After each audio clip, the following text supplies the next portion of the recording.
And we are live. Welcome to the NBA Deeper Dive. It is Tuesday, March 19th. I am Josh Engleman. I'm joined by DK. We're brought to you by Sleeper. We only have 5 games tonight, and that's not because they cut any off the schedule. That's just all we have. But we also end this slate at 9 o'clock tonight. So it's a pretty reasonable slate. Kind of difficult, too. Some plays that I don't want, some plays that I do want.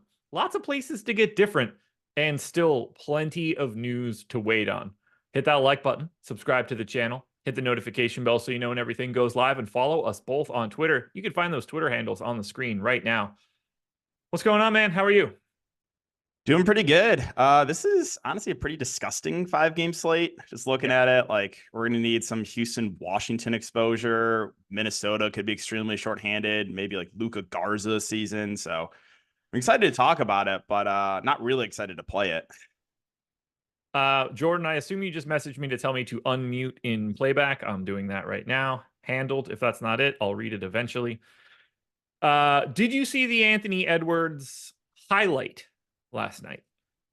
I did, yes. And I saw that and the Jalen Johnson dunk. Okay. So I brought this up this morning on the strategy show. I want to get your thoughts because someone in chat just had a very good word for it. I said, I don't want to call it a dunk because it's not a dunk. It's awesome, but not a dunk. So where did it go? Keelan said, Edwards throwdown is called a thunk, a throwdown dunk. I can handle that. Yeah, like it's not necessarily a dunk, but then like, what do you call it? Like, it's not a layup. So like a throw it in, like what, I don't know. It just needs we need a new word for when guys like violently throw it through the rim. Right. Yeah, I agree with you that it's not a dunk, but also like I don't know what to call it then. Yeah, neither do I. Because I wanted to be like very honest. It's awesome. It was sick. I'd love to see it all the time. I can't call it a dunk. It's not the same thing. I don't know. Yeah, I mean, it was hilarious too. Do you see the underdog notifications? Yeah. John Collins went to the locker room. Yeah. When I read it, I was just like Anthony Edwards. Yeah, when I read it, I was like, I don't totally like what. And then the next tweet was because I didn't know the dunk had happened at that point. I didn't know either. That's why I was confused looking at Twitter. I was like, wait, what is happening right now? Like, did they get in a fight? Like, what happened? And I was like, I don't think they wrote this. Well, like the script isn't working. And then I saw it and I was like, oh yeah. Do we have any word on what happened to Edwards' finger? I think it was just dislocated. Okay. I didn't know if he cut it. I didn't pay attention to anything after that. So I didn't know if it broke, cut, anything. Yeah, so. Dislocations. I think they just went back and like popped it in when he went in the locker room because he came back out like right away, which Anthony Edwards like almost always does too. I'm getting semi-roasted a bit. Look, if this hair belongs in Degrassi Junior High, that's fine. I'll wear that with young Aubrey Graham and be very, very happy about it. And I'll save him. I won't be like, I'll be by his side so he doesn't get shot and paralyzed. How about that? I feel like this always happens when you don't wear a hat. Chat likes to roast you. Oh yeah, for real. Chat loves it. It's their scene, and they should enjoy it. Look, if the opposite was happening right now, I would never be somebody sitting in YouTube chat. That's not going to be me. But if I were, I would certainly roast whoever I was watching for their haircut, positively or negatively. I would probably never tell them it was good, even if it was good. But yeah, get me into Degrassi, man. That would have been fun. I'd love to go to Canadian high school. That's got to be fun. I don't know what they're doing up there. I actually watched that show back in the day. Oh, Drake was on that show. Do you know that? Yeah. I watched it constantly when I was in college. And it was largely terrible. But boy, did they hit some very interesting storylines. When they get into it, It'll just be a couple like really lame episodes. And it's like, oh yeah. And then we have a drug episode with a stabbing. And it was like, what? Really Yeah, good. Like it would turn everybody from had like something bad. it would turn from 0 to 100 real quick. Yeah, it's like, oh, Craig can play the guitar. Oh, Craig's on tour and he's just a cokehead immediately. Hell of a show. Hell of a show. Kobe says, I'd rather go to Bayside. I mean, yeah, it's just going to be like a nicer school. I would imagine. Weather's going to be a little bit better at Bayside than Saskatchewan or wherever the hell that show took place. Toronto, I'm guessing. I don't know. I actually don't I know don't know where where it was. Degrassi is supposed to be located. I Chat, don't where's either. Degrassi supposed to be? I don't know. You want to talk some basketball? I guess. We don't start strong. It's the Charlotte Hornets, 12.5-point underdogs in Orlando, 202 total. The implied total for the Hornets today, as I have it, 95, which I'm pretty sure is the lowest number I've seen this season. Even Orlando isn't great, and they look so much better than the Hornets do. 10% ownership coming into Micic. No more than 3 to anybody else. Micic also hit 10% optimal on the dot. Single digits across the board for everybody on FanDuel. We are waiting on the news for Trey Mann. He is questionable with an illness. No real way to tell, but it's a 7 o'clock start, so it probably doesn't matter. Do you like Charlotte? No. Probably my least favorite team to target on this slate.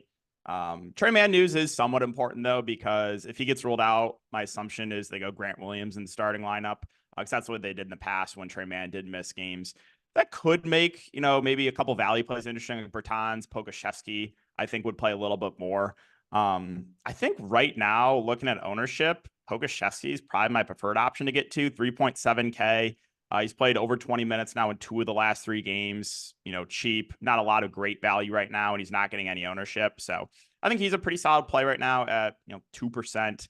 But not a ton else. I mean, Micic is 5.5. I would like him a little bit better if Trey Mann does not play. He would just run a little more of the offense through Vasily Micic. I think it's kind of hard to get to like Bridges and Miller on this slate. Really, really bad matchup here against the Magic. And again, a low total. They're projected for under 100 points as a team. So, I mean, they're going to run like an 8-man rotation. That's the one positive. But yeah, it's not a ton standing out here. Nick Richards is 5.7K. He'll probably play his normal 28 to 30 minutes. I think there's better options in that price range as well. So we'll keep an eye on the Trey Mann news. Maybe, it could open up like Grant Williams and Pokusevski a bit more. But if Trey Mann's in, there's really not much. And again, no one's getting ownership. 23% aggregate ownership to the Hornets right now. That is the lowest total of any team on today's slate. The most I have of anybody is 3% of Davis Bertans, which pretty much tells you everything you need to know about what the Hornets outlook is. If Mann is out, certainly Micic gets a bit of a bump and will start to look a little bit better. Is Nick Smith available? Yeah, I guess he's with the team. I believe so. Yeah. Not that I think that that's going to matter in any real way, but he'll probably soak up. What was he getting when that stretch when Mann was out? He was getting like 15 or so minutes. Yeah. 15, like 16, 16, 16 and a half, and 15. Yeah. Okay, so let's say Trey Mann is out, though. Does anybody actually benefit? Other than like, incremental rate bump to Micic and probably an extra minute. Yeah, I don't think it's like a massive bump. I think Grant Williams would get that minutes bump. Like I think he would go to like probably low to mid 30s minutes, maybe a little bit more.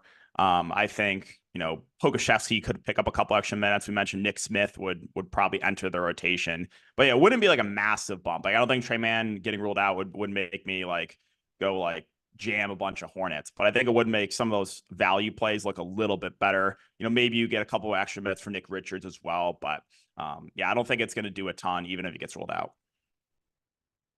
Does that make you interested in Grant Williams at that point? If he still had power forward eligibility, very different discussion, but he is now center only.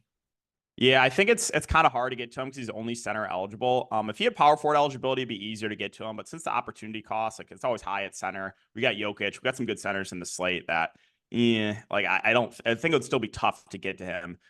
So yeah, I think right now Pokusevski is probably my favorite play on Charlotte.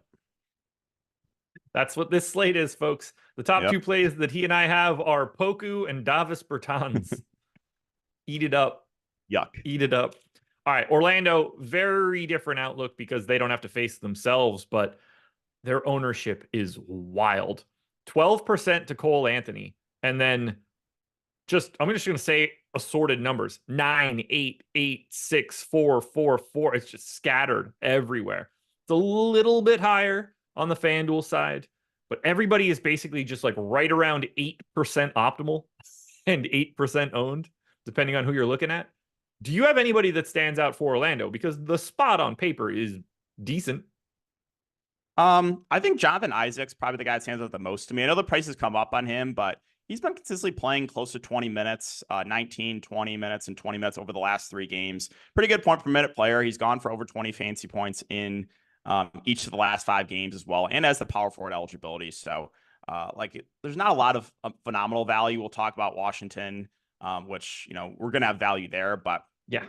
I think Isaac's a pretty solid play right now at sub 10% ownership. A little bit surprised there's the main guys aren't getting more love. Guys like Franz, Carter Jr., Paolo. I mean, the price is up on Paolo, so a little bit tougher to get to him. But 7.1K for Franz, I think makes him a pretty solid option. Same with Wanda Carter Jr., 5.6K. His minutes have been a bit more secure of late, playing close to high 20s minutes every single game. So Franz, Carter Jr., Jonathan Isaac, probably my preferred options. Cole Anthony's getting the most ownership right now. I mean, it's reasonable, I guess. The minutes have ticked down to Markelle Fultz. Markelle Fultz hasn't played over 20 minutes since February. So there have been, minutes have been a bit more secure for Cole Anthony. 4.3K shooting guard eligibility. I think he's another reasonable value play. But yeah, I don't think I can get to anyone else. I mean, Gary Harris is really cheap. He'll start, but probably play, I don't know, low to mid 20s minutes. I don't think I get to Mo Wagner either. He's someone that I would feel better about if Jonathan Isaac was out, but since Jonathan Isaac is in, Isaac will play some of the 5, so that makes Mo Wagner's minutes riskier. So, I think the guys that I'm looking to mainly would be Carter Jr., Franz, and Jonathan Isaac. I have a ton of Cole Anthony right now. I'll probably walk it back as I get to further towards the end of the night, but 4,300. He's got the dual eligibility. He's played 25 minutes or 22 minutes at least in 5 out of his last 6, 25 and 4 out of those 6. You mentioned the Fultz minutes trending down. I only went to 22, but I think he's got 2 or 3 more in the back pocket if things are going well for him. And not to mention, if things are going well for him, that's probably a good sign. If he's playing poorly, he probably doesn't get those minutes, but that's self-fulfilling. It's a little Malik Monk-ish in this spot. Right. Clearly the spot works for me. Something is working there, whether that's positionally or salary wise, where he's becoming one of my priority value plays. Well, yeah, I mean, that makes sense. There's not a ton. We'll see about Kuzma. That could open up some more value too, if he gets ruled out. But what's your thoughts on 4.1K Isaac? It's a guy that I very rarely get to. Okay. And I don't really know why. Just taking a look at the minutes, we've got 19 and a half, and 20 and a half over the past 3. Let me see what I have him at here. I'm probably light on his minutes right now. And the fact that you're pointing it out to me is going to allow me to bump that up. So I didn't have him. I'm going to be much more likely to have him when I rerun my stuff. Yeah, I didn't realize that it had bumped up slowly ticked up. Yeah, because he was, for a good stretch of time, I feel like he was playing 15, 16 minutes, but he's been getting close to 20 almost every single game, at least over the last 3 games. But after those guys, I have 10% of Franz, 10% of Wendell Carter Jr., just scattered amounts. I basically have everybody in at least a lineup, but Cole Anthony is the guy that I'm sort of cornering the market on right now. This is just a really ugly first game. Yeah, it's definitely the least appealing game on this 5-game slate. So there's better games we'll talk about for sure. I'm getting wrecked in chat. This is fun. What's going on? I do enjoy it. Oh yeah, I see. I just looked at chat for a second, and half the comments are about your hair. Yeah. It wasn't super cuts, folks. I promise you that much. I didn't go to a salon. Boy band hair, I'll take. I'm team boy band all day. Yeah, I can see that. That I'm team boy band?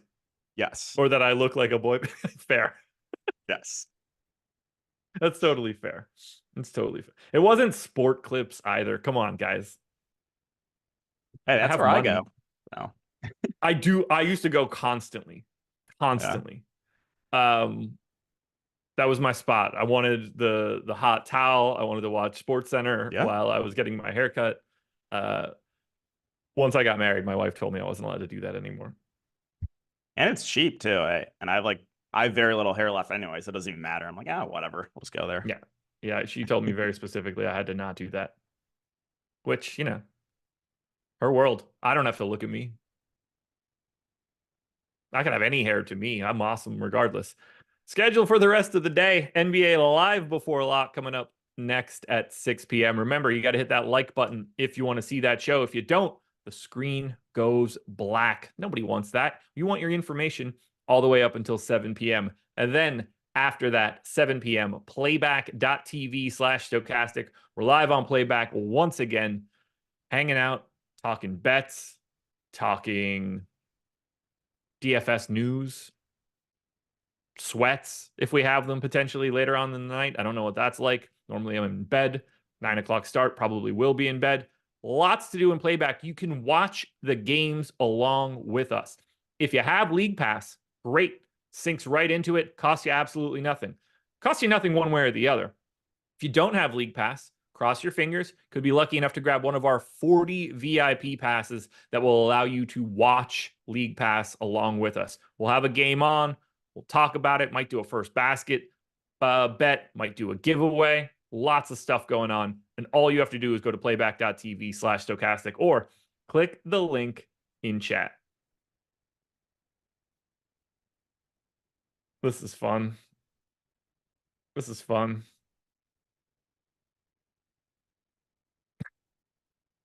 Houston Rockets. For whatever we just thought of Charlotte and Orlando, we also have this. 9.5-point favorites in Washington, 228 total. Now, the Rockets are the same team we've had for a while now. No Şengün, no Cam Whitmore.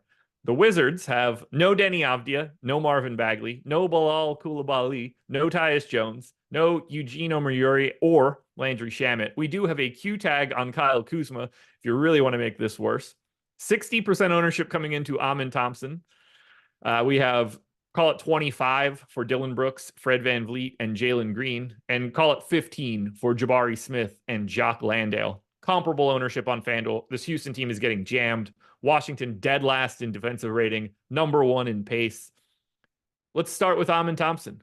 Is that a guy that you are clamoring to get to? Yeah, I think he stands out as one of the better point per dollar plays on the slate. Looking at his rates since Şengün went down, the 3 games without Şengün, he's a 1.21 fantasy point per minute player. I think in a competitive game, you're probably getting, high 20s minutes from him. He's played 28 and 26 minutes over the last couple of games, and he's got guard forward eligibility too. So a little bit easier to get him into your lineup. So I totally understand why he's getting ownership. I think he stands out as one of the best point per dollar plays on this slate, but there's a lot to like with Houston.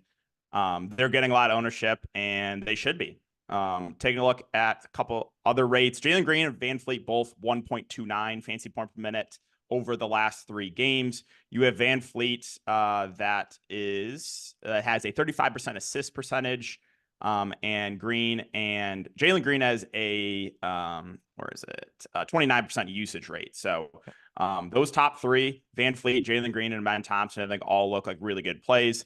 VanVleet and Jalen Green both getting around 20% ownership. Jalen Green actually pushed closer to the 30% mark. Jabari Smith is one guy that's been really frustrating, and I'm surprised the minutes have been a little bit down on him.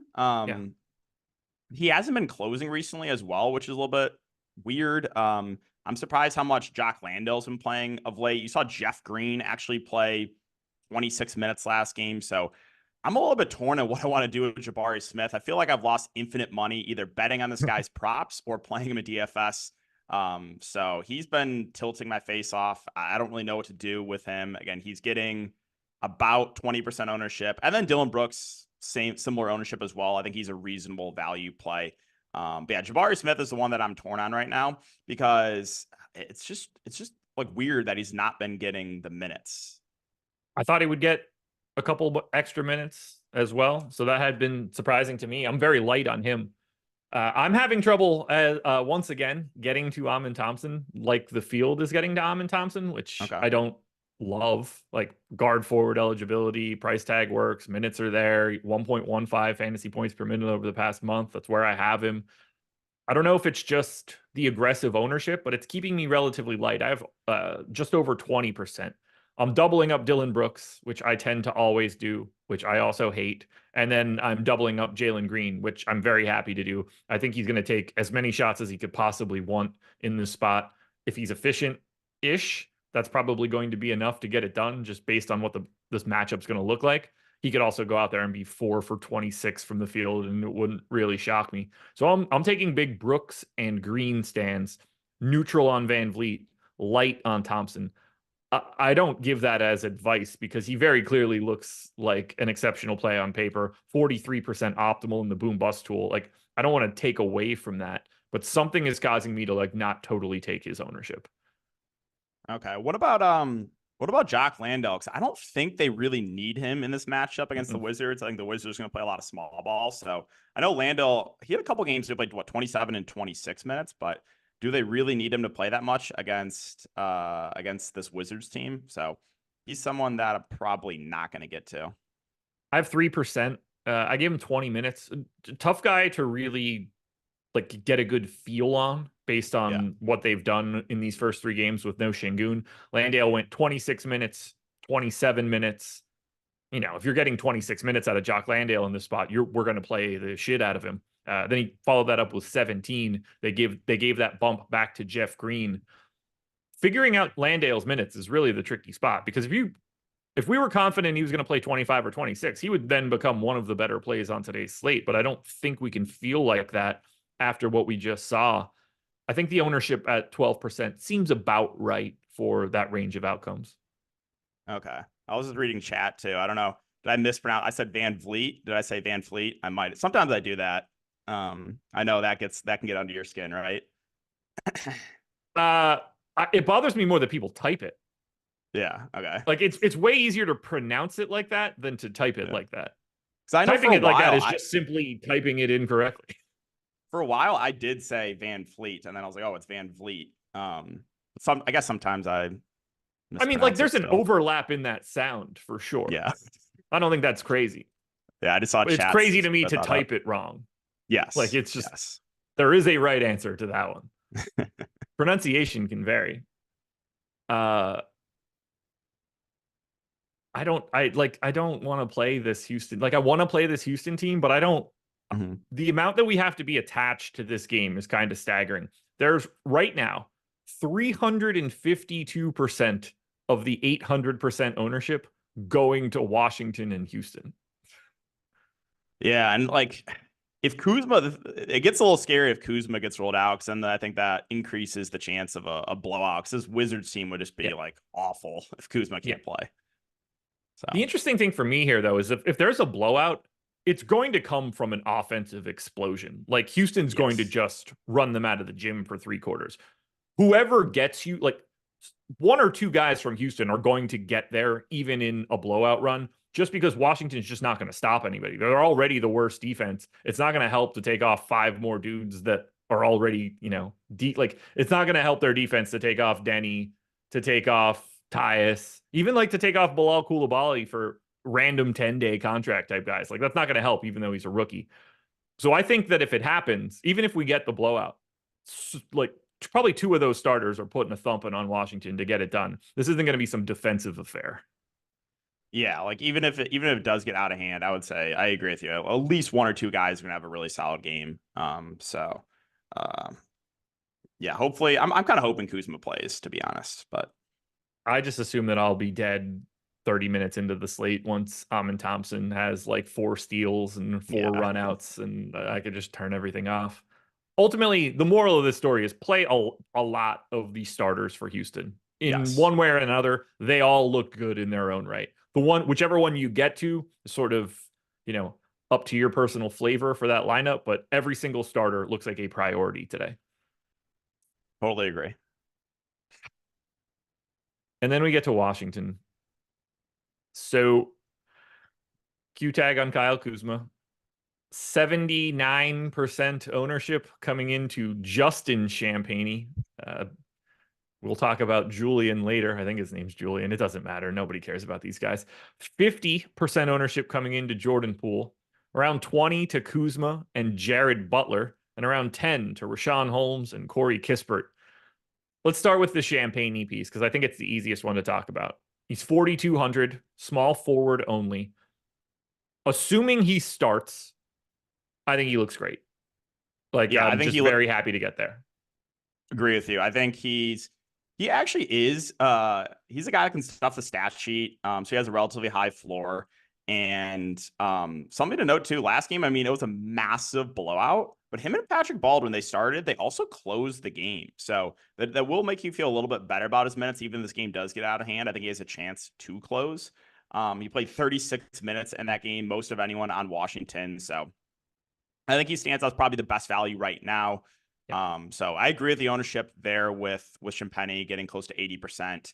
Jordan Poole, I was looking at the numbers in that game, their most recent game. He only played 23 minutes because it was a blowout, but he had a 41% usage rate. So I think Poole is, if you think the game stays competitive, I mean, he's going to shoot a ton. He's getting close to 50% ownership. He would look better if Kuzma gets rolled out. So yeah. I understand why Poole's getting a lot of love too.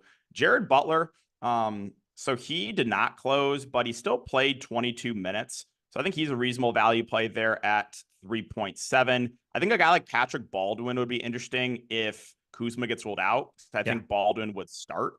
He played 32 minutes. He shot 2 of 11, still for 26 fancy points. So he would be another interesting value.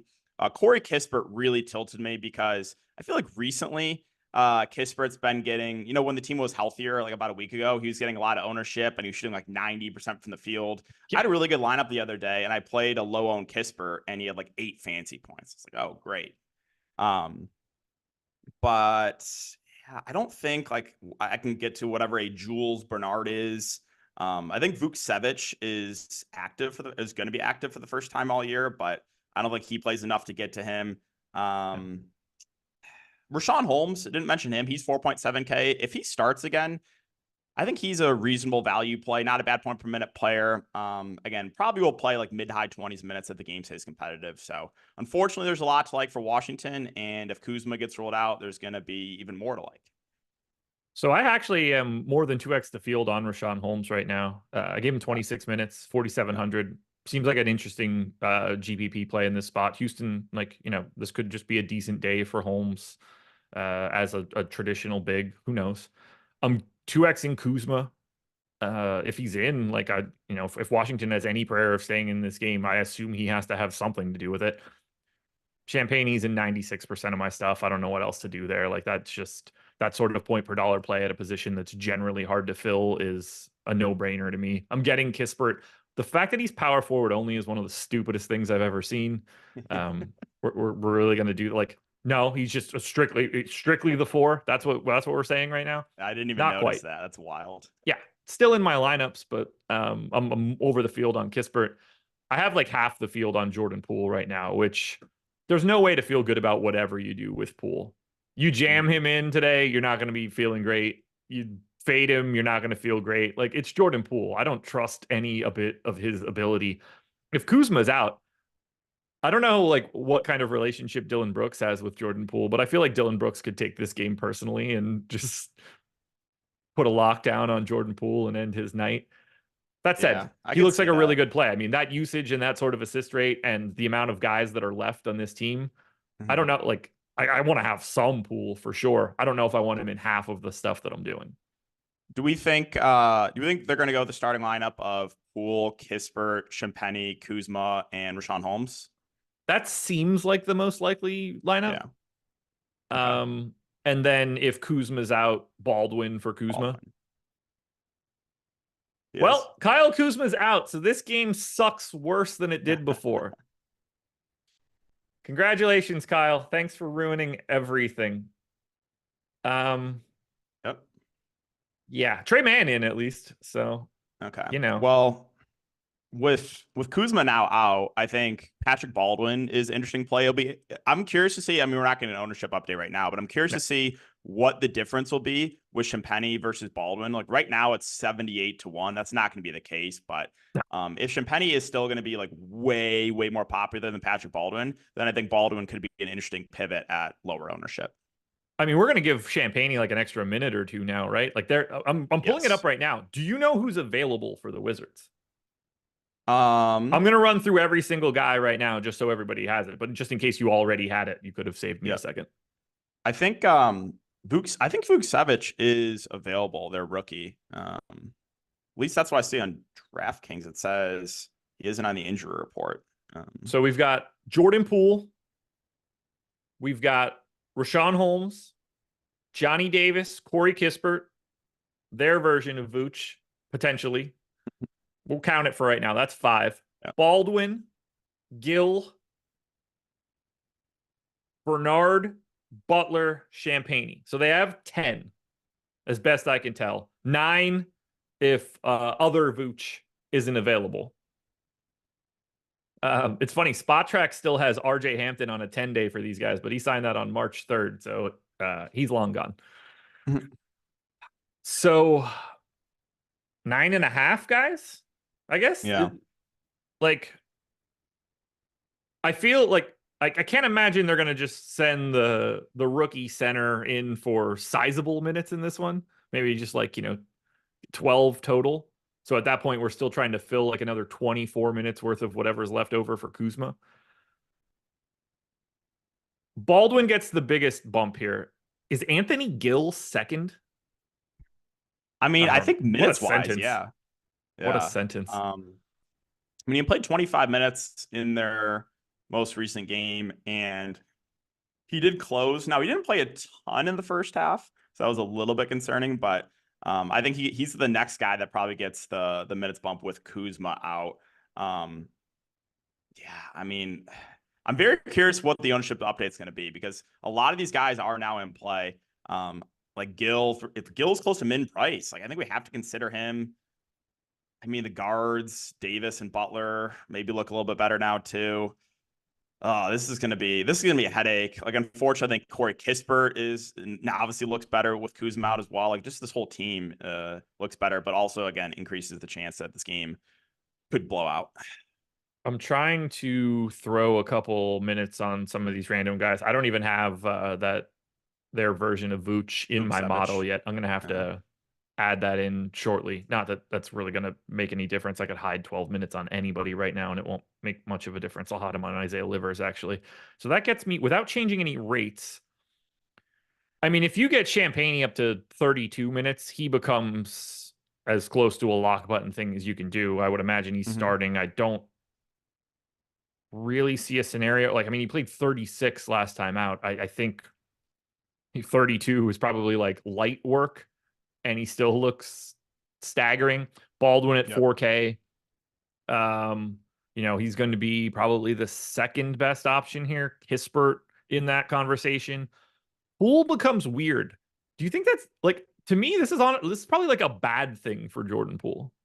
Yeah, because now Houston could just like double team him or to set out to stop Poole because they have like no one else that can score. But I mean, he shot in 23 minutes, he shot 19 times last game. So, I mean, you're probably going to get close to a shot a minute when Jordan Poole is out there. Are those going to be good shots? Probably not, but he will be shooting it a ton. This probably makes Rashawn Holmes look better than I just said he was. It just feels more likely that he has to play than it did before. Anthony Gill's 3,300 power forward center, normally around like a 0.8 guy. He becomes a little sneaky because of that power forward eligibility. Yeah, like I said, it's gonna be interesting to see where his ownership lands, but I think he is firmly in play. And then maybe like Jared Butler looks a little bit better too. He's actually not a bad point per minute player. A guy I've played in the summer league at times. He's a guy that can play the point guard position as well. He had 6 assists in 22 minutes last game, so he's gonna be another playable value too. It all comes down to how much they want to play him alongside of Poole, right? Of Poole, yeah. I mean, like, I guess they don't give a shit. They're just going to put the 5 best guys that are out there at any point in time. I don't think they're going to be really thinking through, I don't know if we can get that done defensively. I don't think they have those sort of luxuries right now. I mean, look, here's the deal. We just took Kuzma off this team. Everybody that was already getting ownership is either keeping it or getting more of it. And we now just created different guys that are getting even more. This is another big spot for value that will help you to pay up to Luka Doncic, Victor Wembanyama, and Nikola Jokic. But Houston, Washington, the premier daily fantasy sports game today. Get excited. That's a good point, though. It is with Kuzma getting rolled out, that's going to bump up the ownership on those top end guys just because there's way more good value in play. Brutal. Enjoy that, folks. Enjoy Washington. Obviously, we'll get updates to projections and ownerships and things throughout the rest of the rest of this show and into live before lock. But for now, we're going to talk a little bit about Sleeper. They are the presenting sponsor of this show. Very easy. You want to sign up at Sleeper. If you like pick'em sites and you haven't signed up there yet, you can get up to $500 on your first deposit. Whatever you put in, they will match it as long as you click the link in chat or in the description of this video. So you click it and you have $219. They're going to match that $219. Seems easy enough. They've got a free square every single day, basically. I see it constantly popping up in Odds Shopper. You guys should take advantage of every free square they offer. It's going to help keep your costs down while playing at these pick'em sites. You're not going to get rich off of free squares, but you're absolutely going to be able to reduce your costs associated with playing. They've got dynamic payouts, so you can get multipliers on either side of the play that can get you up to 100x payouts when you put together your card. It's really that easy. My recommendation is to use Odds Shopper to play at Sleeper. I'm going to talk about Odds Shopper in a little bit, so put a pin in that one. But for now, go sign up at Sleeper, click the link, you get in there, get yourself ready, and then I'll explain to you how you can get a ton of plays at Sleeper using Odds Shopper for just $1. One thing to note, Wizards beat writer just said Vukcevic he's close, but not ready to make his debut, so he's not going to be available. Okay, so they have 9 bodies today. Yes. Awesome. The New Orleans Pelicans are 8-point favorites in Brooklyn, 215 total. Can they bring in some of the Washington Mystics for tonight? Would that be easier? I don't know who's on the team or if it's still a team, but that's the sort of bodies they're looking for. Pels have everybody available as best I can tell. Herb Jones is probable. Not much else to look at on the Pelican side. For the Nets, Dorian Finney-Smith is questionable. Probably a little bit of a, that probably matters more than it seems like it would. No real major ownership coming into the Pels. 12% to BI, 11 to Zion. It's kind of the same situation on FanDuel. Those guys got to basically around 10% optimal, 10% owned. Do you like anything here for the Pels? I'm oddly light. Not a ton. I think I'm mainly looking at the top 2 guys, Zion and Brandon Ingram. Over the last 5 games, both those 2 are averaging 9.6 potential assists a game. So they're kind of running the show offensively. We've talked about, the assist numbers have been down on CJ. So I think it's mainly those 2 top end guys. I think I'll be getting a lot of value from Washington. So I don't think there's a ton of, when the Pelicans are fully healthy, there's not a lot of value plays that stand out. I mean, I'm always going to mention Nance because he will at times play, start the second half. They've really not been getting minutes at all to JV. I was shocked. I didn't play that slate where Nance was out, but yeah, JV with Larry Nance out still only played 19 minutes. So they're reluctant to give him minutes right now. The price on Murphy and Herb Jones feel priced about right. Maybe Murphy's a bit overpriced. I don't think it's necessary to get to like Alvarado or anyone like that. So I think it's mainly Zion and Ingram and slight lean to Zion since they're similar ownership. And I think it's, salary is not going to matter as much now that we have a lot of cheap guys in Washington in play. Yeah, a lot easier to get to Zion than it was before. Not that people were struggling, 11% ownership. If I'm getting anywhere, it's Zion and BI. I don't find much of the Pelicans team to look very good. Scattered amounts of all of these dudes, but there's not a single guy that I would call a priority. I wish Zion had another position, but it would only be center, so it wouldn't really matter all that much. They look good, not great. That's like Brooklyn's 20th in defensive rating, so like they're bad, but not bad like some of these other teams. They're 18th in pace, so it's kind of just like it's an indifference game for me for the Pels today. I assume one of their 3 main guys will have a really good game. I don't have a great feel of like picking who that is relative to salary. Yeah, I think they look pretty similar to like Orlando right now. Yeah, I agree. I agree. That's a really good comp.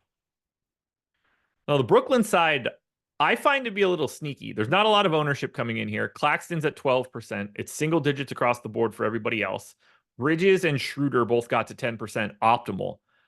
I've got quite a bit of Schroeder at 6% ownership, 2xing Mikal Bridges, who's at 7% ownership, and I'm a little bit over on Nick Claxton. I have 20% there. Does it make me excited? No, but like the 5 games on this slate have a 12.5 point line, 9.5 point line, 8, 9, and 8. 4 of those 5 are all favorites on the road. Like at some point in time, we got to get to somebody in the relatively negative situation. I think it might be Brooklyn for me, and it might look even better if Dorian Finney-Smith ends up out. Yeah, I mean, Dorian Finney-Smith news is actually somewhat important too because he's playing, close to 30 minutes a night or on average. If we just look over the last 5 games, like if he gets ruled out, I think you're just seeing a more solidified minutes for some of the wings. Like Cam Johnson would probably start. Maybe Lonnie Walker gets a little more run off the bench, but over the last 5 games, Cam Thomas has a 32% usage rate, so he's been chucking. He should play, probably low to mid 30s minutes, assuming this game stays competitive. So he's always someone I like getting to at lower ownership as opposed to high ownership because the range of outcomes is pretty wide. He's relatively scoring dependent, but the ceiling is there when he's knocking down a shot. So right now he's only about 5% owned. I think he's a pretty good tournament play. You mentioned Dennis Schroeder. I'm a little bit surprised he's not getting more love, only about 5% as well. He's playing big minutes. He's leading the team in assist percentage. So I think Schroeder is a solid play. Nick Claxton as well. He should play his normal, 31 to 32 minutes, reasonable price point, not super high owned as well. So any of those guys I think are solid. Mikal Bridges has been really frustrating. He's hitting about 7% ownership. I just don't think it's necessary to go to him on this slate. And value-wise, probably not going to get to anyone. I mean, even if Dorian Finney-Smith gets ruled out, I still don't know if I get to guys like DSJ or Lonnie Walker, maybe in like a large field tournament. So I think at the moment it's Claxton, Schroeder, and Cam Thomas for me. Okay. I have a little bit of Cam Johnson. I think he'll look better if Dorian Finney-Smith is the guy, if he ends up leaving. But yeah, for me, it's Claxton, Schroeder, and Bridges. I don't have much of Cam Thomas, but we seem to be on the same side of like, these guys are probably a little bit lower owned than they should be. I mean, it's a tough matchup. Pell's defense, 5th in the league. They're a sneaky team. I don't think they could win a damn thing in the playoffs, but they're a sneaky team. Pays when Zion loses 30 pounds during the season or whatever the report is. Yeah, I saw that. Like 25 or 30 pounds. Yeah. That's I mean, he wild had if it to that's true. lose. He That's for definitely sure. did. I'm sure his teammates were just like, hey, man, maybe stop being that and be good again. So seems to work so far. Dallas Mavericks, 9-point favorites in San Antonio, 234 total. 20% ownership to Daniel Gafford, 20% ownership to Derek Lively. That's a fun game to play. 15 to PJ Washington, and 30, if not more now, to Luka Doncic. $12,500 point guard only. Is Luka your preferred pay up option for today's slate? It's close. I want to see the updated ownership with Jokic. I know Jokic wasn't getting a lot of love. We'll talk about him, but yeah, it's definitely much easier to get to Luka now. He's projected for 30%. I think that will rise. I mean, he's going to play close to 40 minutes. Great matchup. Obviously doing everything for the team. So yeah, he looks good. Kyrie Irving is 9.2K. I expect his ownership to rise a bit as well. His potential assists have been up recently. One of those games was without Luka, but still he's been a bit more involved in the ball handling duties. And then Daniel Gafford also 5.4K. I think stands out as a pretty good play there in the mid-range. Over the last 5 games, he's averaging about 18 rebound chances a game. So if he avoids foul trouble, he's probably going to play, 24 to 26 minutes. Good point per minute player. So I think he stands out as a pretty good option. And I do think Luka will play. I know he's still listed as questionable, but they have him listed as questionable with the hamstring soreness. And it was the same thing going into the Denver game, and he did play. So I do think Luka will play. Obviously, that'll completely change if he gets ruled out, but I'm pretty sure he will play. And I don't think there's anything else on Dallas. Lively's minutes been a little bit up and down. I don't know if it's necessary to go to him on this slate. I mean, he's getting about 20% ownership. Maybe that will drop now with the Wizards news.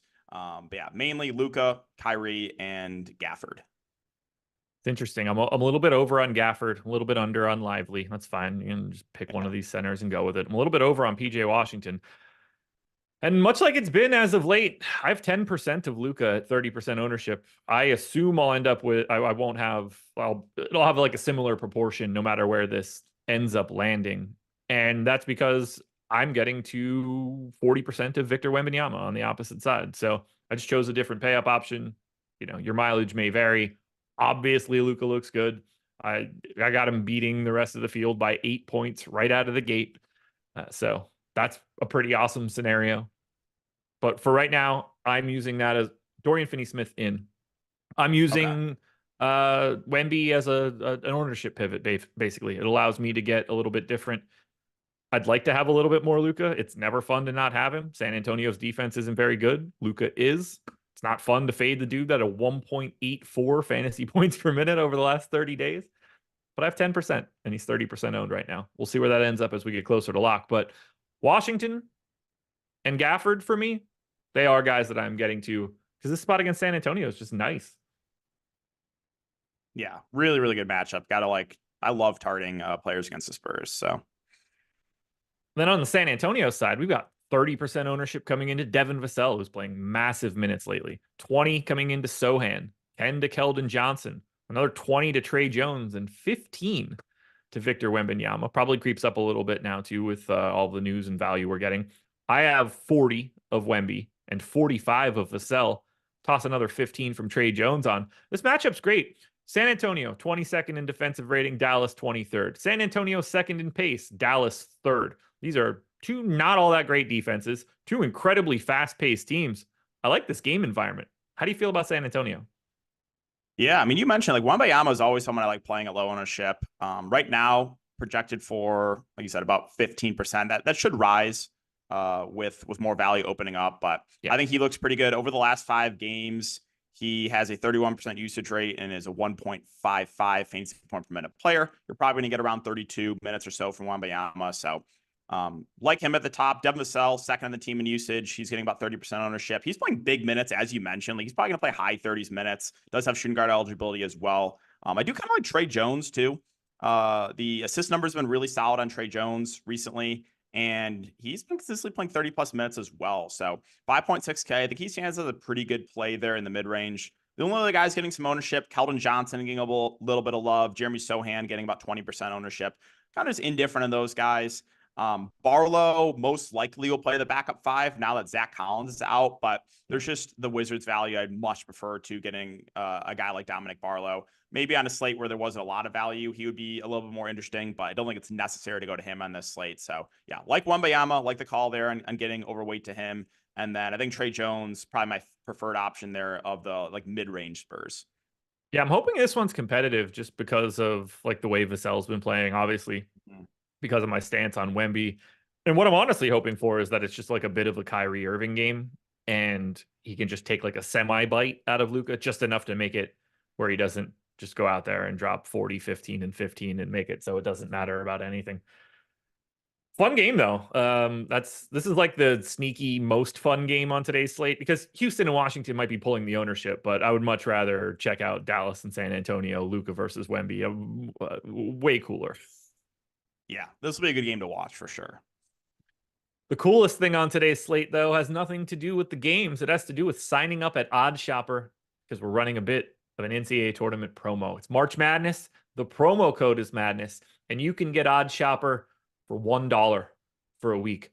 If you're in a legal sports betting state or if you play at the pick'em sites, you're making a gigantic mistake by not trying this out. We've posted data to Twitter recently and in our Discord about how well Odd Shopper has done on the NBA side. Similar story for the college basketball side. Doesn't just exist for those two sports. Hockey's out there. Baseball will be there as well. That's starting up shortly. For $1, you get market-based projections, expected value, expected win rate, calculators, tools to build out the cards for whichever site you're playing on. One click, immediately grab the best line, go to whichever book you need to. Every single book laid out in front of you, showing the value you have depending on where you play. This is an absolute, no doubt about it, best thing that you could possibly do. It's $1. Worst case scenario, you hate it when you use it, you cancel during that week, and it's only a buck that you are out. But I think if you're playing on any pick'em sites, or if you're just in sports betting, you're going to love what you get out of Odds Shopper. There is a link in chat or in the description of this video. Take advantage, sign up now. The deal ends at noon on Thursday. Right when the games start tipping off for the first round, that's when it ends. So get in now while you can. Final game, Denver Nuggets, 8-point favorites in Minnesota, 213 total. Around 20% ownership coming in Aaron Gordon, around 10 for Jamal Murray, around 5 for $12,100 Nikola Jokic. We have no idea what's going on in Minnesota right now. That's not helpful. Q-tag Anthony Edwards, dislocation / sprain on that middle finger, by the way. Q-tag Rudy Gobert, Q-tag Naz Reid. Should we be getting to more Nikola Jokic as the ultimate pivot today? That's what I was going to bring up. Like right now, if that ownership stands, like I think Jokic is my preferred pay up if he's really going to be around 5%. Minnesota, we don't really know what's happening. We don't know if Gobert is playing. We don't know if Naz Reid's playing. Like it could be Nikola Jokic going up against like Luka Garza. We'll talk about in a bit. But right now, like on a small slate, 5-game slate, if you're going to give me Jokic a low ownership, I just think he stands out as a really, really good tournament play. So I'm much higher on Jokic right now than the field is. Jamal Murray getting about 10% ownership. I think he's a solid option, 8.3. I think I would lean Jokic factoring in ownership, but Murray's still a fine, contrarian play as well. Aaron Gordon getting the most love on Denver. I expect that to drop a little bit. Like he's fine. I'm not going to prioritize him, but as a last piece in, he should play like low 30s minutes. Then Michael Porter Jr. not getting a lot of love. Again, he's been third in the team in usage, but the price is up on him. KCP, I think there's better value to get to. Christian Brown and Peyton Watson will get decent minutes off the bench, but again, I don't think it's necessary to get to them. So I think Jokic definitely my favorite play on Denver. Yeah, he's just sneaky. I'm basically just choosing Wemby over him. I'd be very curious to see what the relationship would be between Jokic and Luka if Wemby wasn't on the slate. Because then I think you'd be getting like an even bigger ownership disparity, and that would be wild to see. I mean, we're talking about a guy that has a true like 90-point fantasy ceiling today. He can be the highest scorer and blow everybody else out of the water at low ownership. And he might just see a Minnesota team that isn't really Minnesota. Let's get into that now. Final thing that we need to talk about. We have a little bit of love coming into Rudy Gobert, but I mean, we are flying blind here with that injury report. And their starting center, backup center, and third string center could all not be playing today, leading us to, I guess, Luka Garza season. Let's just start with Minnesota in terms of if everybody's in. Do you like anything here? Because I think it's kind of just Edwards, Gobert, and then I get away from this team. Yeah, I think some of these guys are priced up if everyone's in. So it would just be Ant and Gobert. I think Ant would be my preferred play if everyone's in. Only about 5% ownership. Clearly leading the team in usage, kind of doing everything for the team, and is sub 10K too. So I think Ant, Gobert would be the only guys to look to if everyone is in. Okay, we're on the same page there. Let's hypothesize what happens here. Wow, Naz Reid is basically the same price as Rudy Gobert right now. That's wild. So if Gobert is out, Naz Reid starts looking better than Gobert does right now, because they're going to be comparable per minute guys, but you could roster Naz Reid at power forward. That is a massive change. How do you feel about Naz Reid if Gobert is out? I assume you're interested. Yes, I would definitely like Naz in that scenario. My lean is, though, that he doesn't play just because he was unable to return last night. But yeah, if Gobert's out and Naz Reid is in, I actually am pretty high on Naz because I think they would probably just play him as much as possible, probably like mid to high 30s minutes, good point per minute player. As you mentioned, power forward eligibility, so a bit easier to get to him. So I would be much higher. I would be high on Naz for sure if he's in and Gobert's out. If they're both out, Luka Garza is $3,200 today. The problem that would lie here is that if we don't get that news until 8:01, you're really not squeezing a lot out of value out of that. He becomes so much. He's only really interesting. Like, I mean, extra really interesting if we get this news early enough that you can make some swaps. If you don't get this until it's the end of it all and it's the last game, You might not be able to utilize that value the way that you want to because of Houston and Washington and Dallas and San Antonio. What do we do with Luka Garza if we can get to him? Well, okay. So in the second half last game, once Naz Reid went down, they actually went small ball. They started NAW, like slow-mo basically played the 5. I actually think I think slow-mo will be on Jokic a lot if both Naz Reid and Gobert are out. So Yeah. I think he would be an interesting option at 5-4, but Garza would probably be the best point per dollar play. He could start, even if he comes to the bench, I think he would probably get a minutes bump. He is a really good point per minute player, good offensively. So, I mean, Garza will look great. It just depends, like you said, when we get this news. But I think you would see Garza at the 5 and probably slow-mo at the 5 if both those guys are out. Yeah, like from a price perspective, Garza becomes amazing. The moment he can just be in there, if those guys are out, it's full speed ahead. Let's say that one of Gobert or Naz Reid are out. Is there any interest in Garza?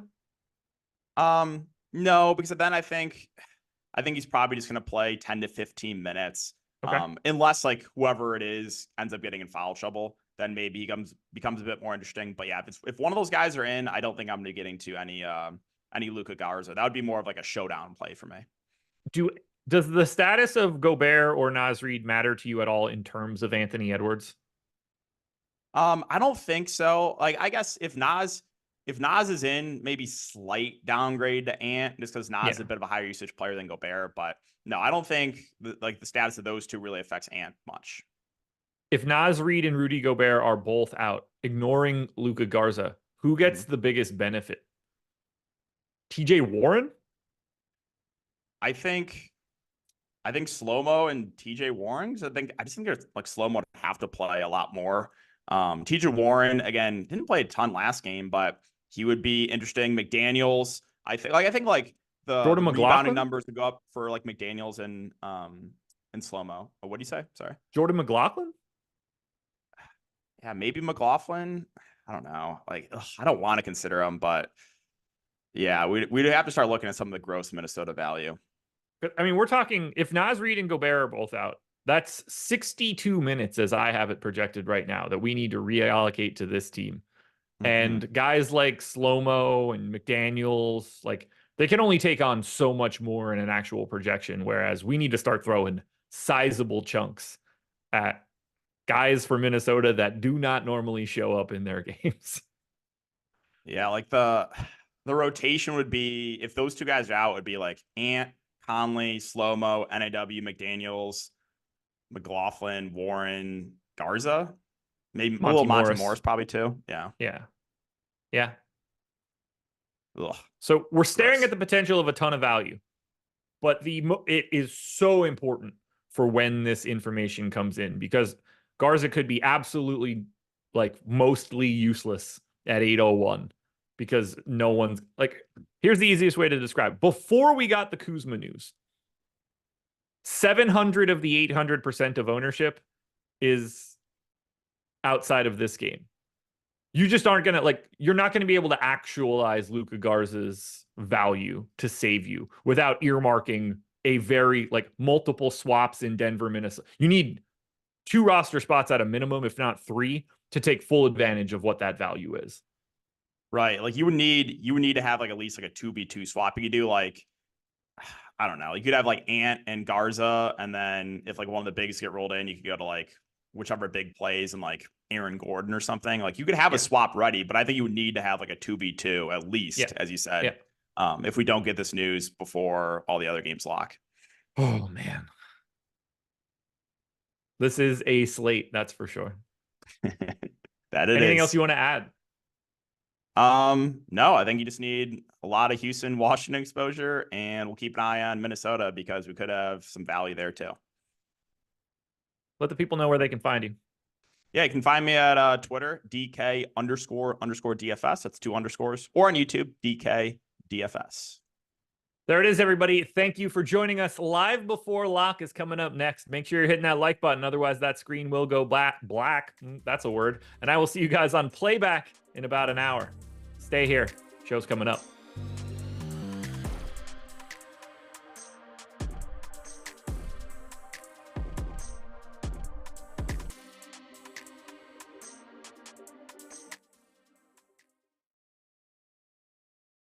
And we are back for another edition of the Stochastic Hall of Fame, and we've got a ton of them today, so buckle up, fellas, we're moving fast. And if you ever want to get involved, get a free month of any Stochastic subscription that you want up to $200 and get the shout out, inducted into the Stochastic Hall of Fame. All you got to do is download the Stochastic profile picture at stochastic.com/avatar and tweet your wins at Stochastic HOF when you finish top 3 in a field of 5,000 or more.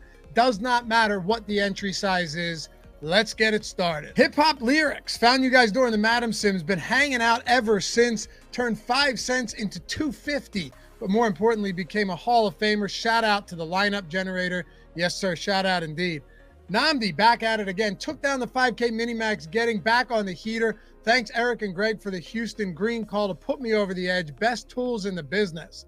Dave Oliver, thank you guys for your great NBA breakdown and Sims. Elway's Army, we removed 2 of them because there were too many. That guy's just on an absolute tear.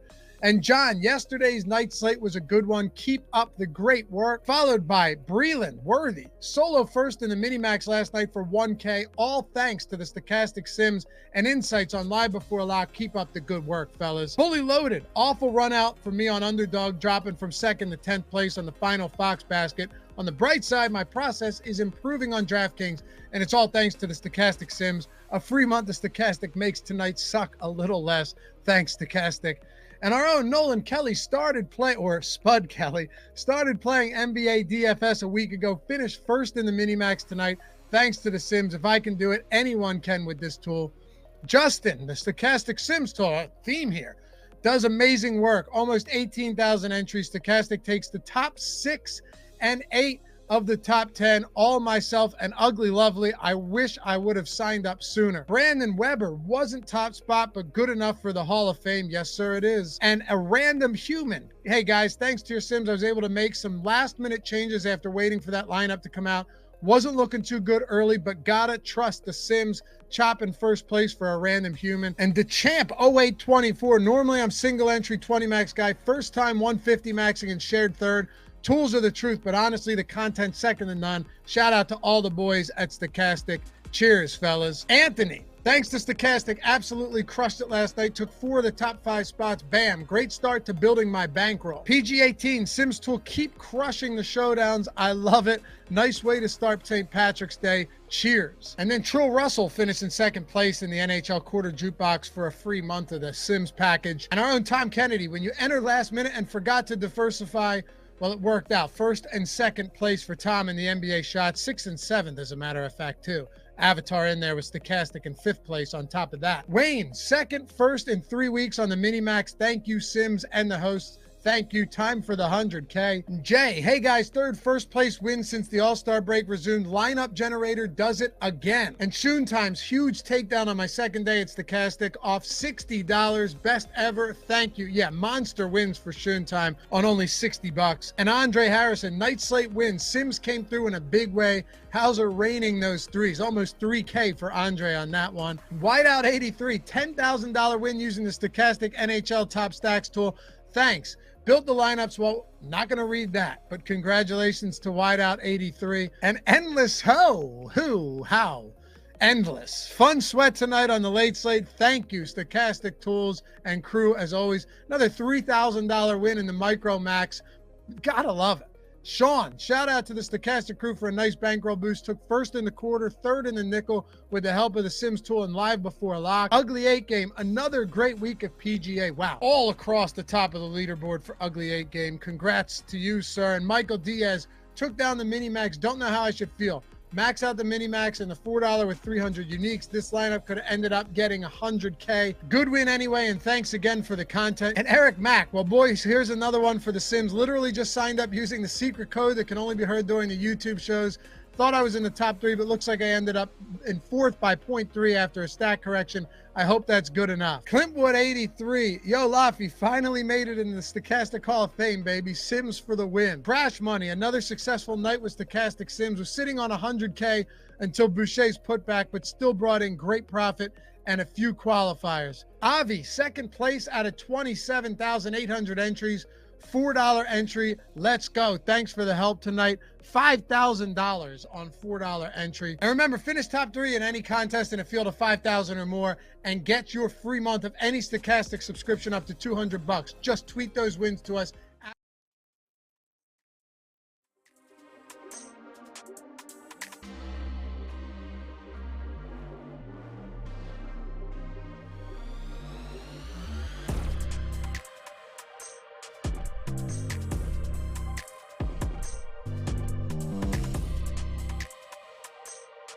Sometimes. Yeah.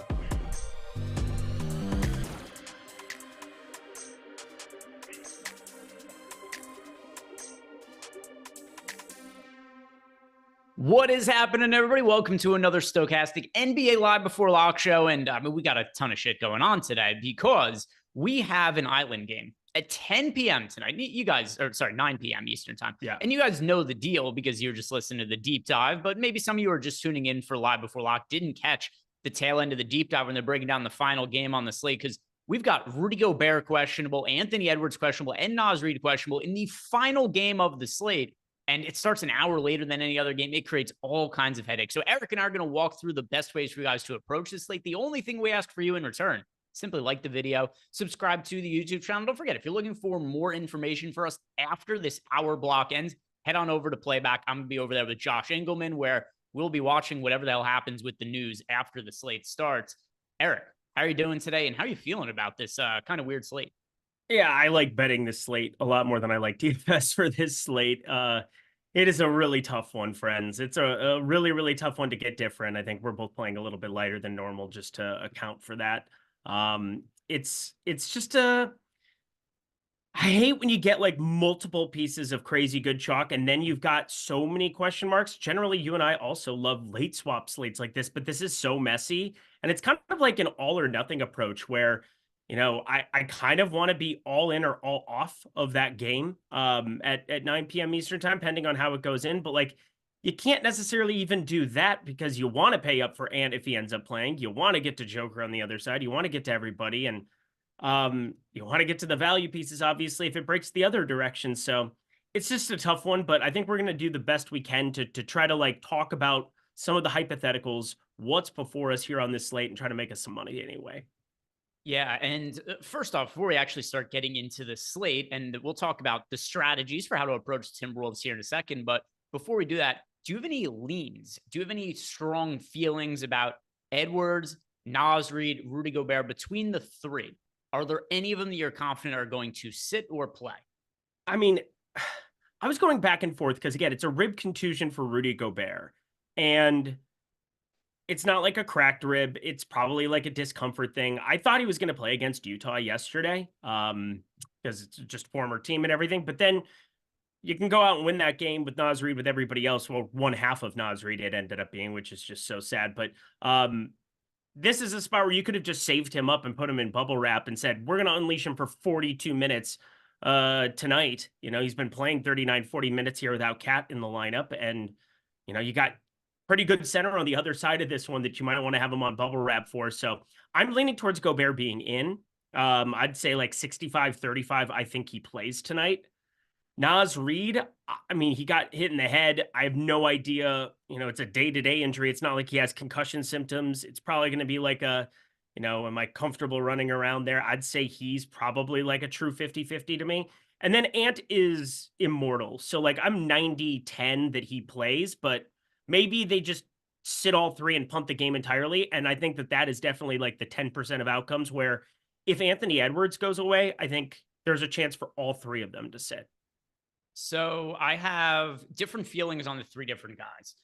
Edwards, I'm very confident he plays. Very confident. Yeah, we're in the same way there.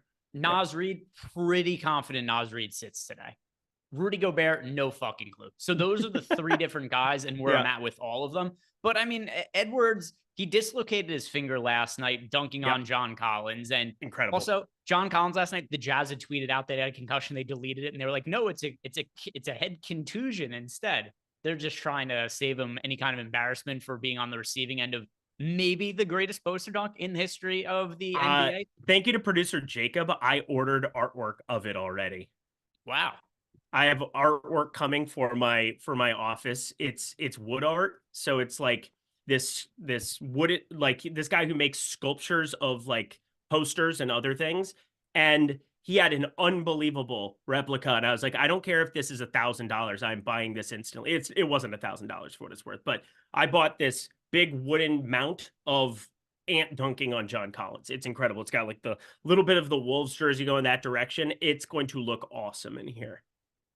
All right. So for all the, and of course, Josh would be on the side of it wasn't a dunk because he's an absolute miserable human being that doesn't enjoy fun. Like, oh, look, I got a fancy haircut, but I don't think dunks are cool. So it was a dunk by Anthony Edwards last night. For people like, oh, it was a layup. It's a dunk. No, it wasn't. A layup is laying the ball into the basket. It's like that, or it's like that.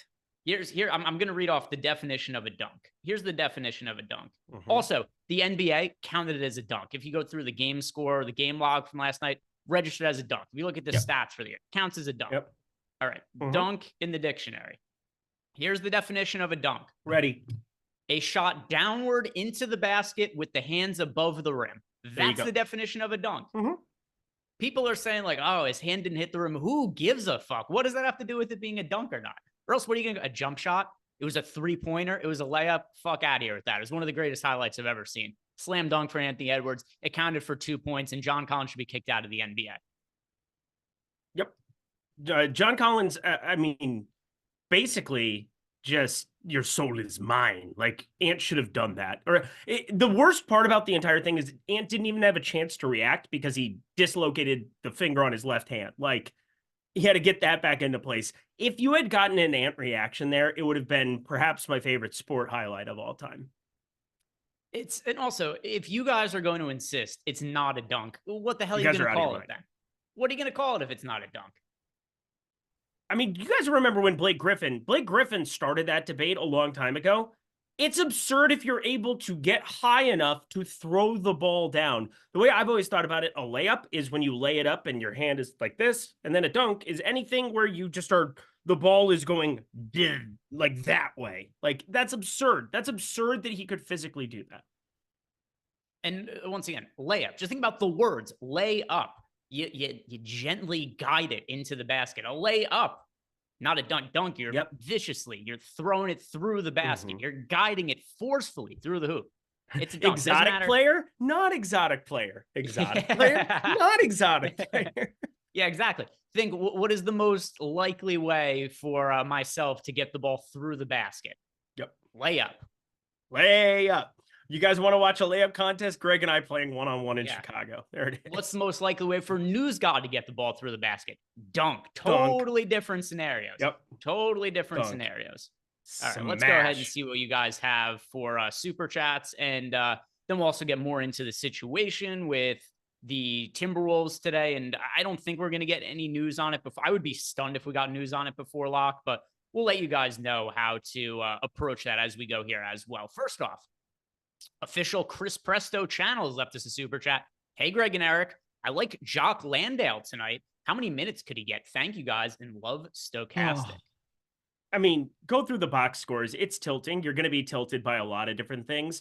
They're going to play like a hot hand approach with Amin Thompson, Jock Landale in some capacity. I know they're different positions, but it's like, do they want to go small ball lineup? Do they want to go bigs lineup? And Washington has nobody on the interior. We've talked about this multiple times. They lead the entire NBA in points allowed in the paint. They are undersized beyond undersized. You can put Jock Landale out there, and if he starts off hot, he's going to run like crazy. I was looking at some of his points prop because I'm pretty interested in Jock Landale for tournaments, you know, obviously playing lighter, trying to look at some different guys that I think could potentially pop that aren't necessarily giga owned, as our friend Jesse would say. But I'm pretty positive that, you know, if you're going to give extra run to Jock Landale, this would be the kind of spot. But like, even still, I'm having a tough time pulling the trigger the way that I want to account for this news, purely because Amin Thompson, the fantasy point per minute rate, the positionality of him, and then giving up center spots to Jock Landale doesn't feel great on this slate. But I totally know what you're looking at, but know the range of outcomes of minutes is wide. We have him for 19.7 minutes. I think that's about perfect. He's going to play 17 though, or he's going to play 27. Those are your range of outcomes for most ways that this game plays out. I have a tough time at a 0.86 fantasy point per minute rate of trying to like jam him the way that I was anticipating coming into this slate, but I do have him in 2 of 25. Just considering that the Wizards are generally a smaller team. I know they have Patrick Baldwin they're giving minutes to and Rashawn Holmes, but these are not threats that I feel like the Houston Rockets are going to be forced to match up against. So with that in mind, I don't think this is the greatest matchup on paper for Jock Landale, at least not for his playing time. That is what the question asked us. Question asked us, how many minutes do we think he could get? And, could does make it a little bit tricky, the verbiage there, because I do agree with our projection. I think the most likely scenario is play somewhere around 20. Could he play 27, 28 minutes? Sure, it's within the realm of outcomes. The last time that they played the Wizards, I want to say he played 27 minutes, but keep in mind that game was also a blowout and he got a bunch of garbage time run. More often than not, though, I think he plays closer to 20 minutes in this spot. Like Eric said, there's a ceiling here if his playing time gets extended. I don't think it's the most likely scenario, though. Yeah, he has to go out and just smash right off the bat. Like, that's what's happened in these two games where you saw the minutes get extended a little bit. He had a really good first rotation. Then they took the foot off the gas. I mean, we just saw this very same Washington matchup. He only played, 17 minutes against Sacramento, 17 minutes against Cleveland. You saw it extended to 26 and 27. That was against San Antonio, where you had a backup in Collins that was coming out. They wanted to keep a big on the floor. Jabari Smith wasn't really doing what he needed to do against Wemby. Most people aren't. They brought Jock Landale in for a little bit. And then against Washington, he got 27 minutes here because, again, he was really efficient first rotation, faded off a little bit. Then it turned into a blowout. He got a little bit of an extended run there. Again, I think we have the right projection, 19.7, but I know exactly what you're looking at, where I think the more likely outcome is he plays a little less or he plays a lot more. Yeah. So, I mean, what's the most minutes you could possibly see him playing? Because the question technically 27. was could. 27. Okay. Reasonable enough. Well, it was the exact same matchup, and he did that 2 games ago in a blowout script. So I think 27, just if I went more than 27, I'm being ridiculous, but like, I definitely think that's your ceiling. I think that's probably like 5-10% outcome. But again, he's not a great fantasy producer. He didn't do much with those 27 minutes against Washington here in this same spot.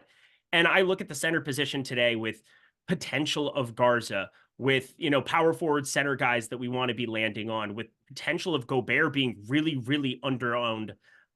There's some very interesting Victor Wembanyama, obviously every slate. Like, there's obvious center plays that I think are going to be additions. Like Daniel Gafford's getting jammed at the moment, but I know what you're looking at. It's obviously an interesting price point. I would much rather take shots on Larry Nance against Brooklyn for 300 less in like any kind of bulk way. If I were like saying, hey, I'm going to just flip the script a little bit. But again, I have Landale in 2 of 25. And I will say I don't have Amin Thompson in those 2 lineups, just as a choice of like, hey, they're deciding to just go to the larger lineup there, and Amin Thompson's minutes gets trimmed. Super chat from Nikki Tarantino, and super chat just simply says, you guys kick ass. No other context, no question, just we kick ass. Fair. Love to hear it.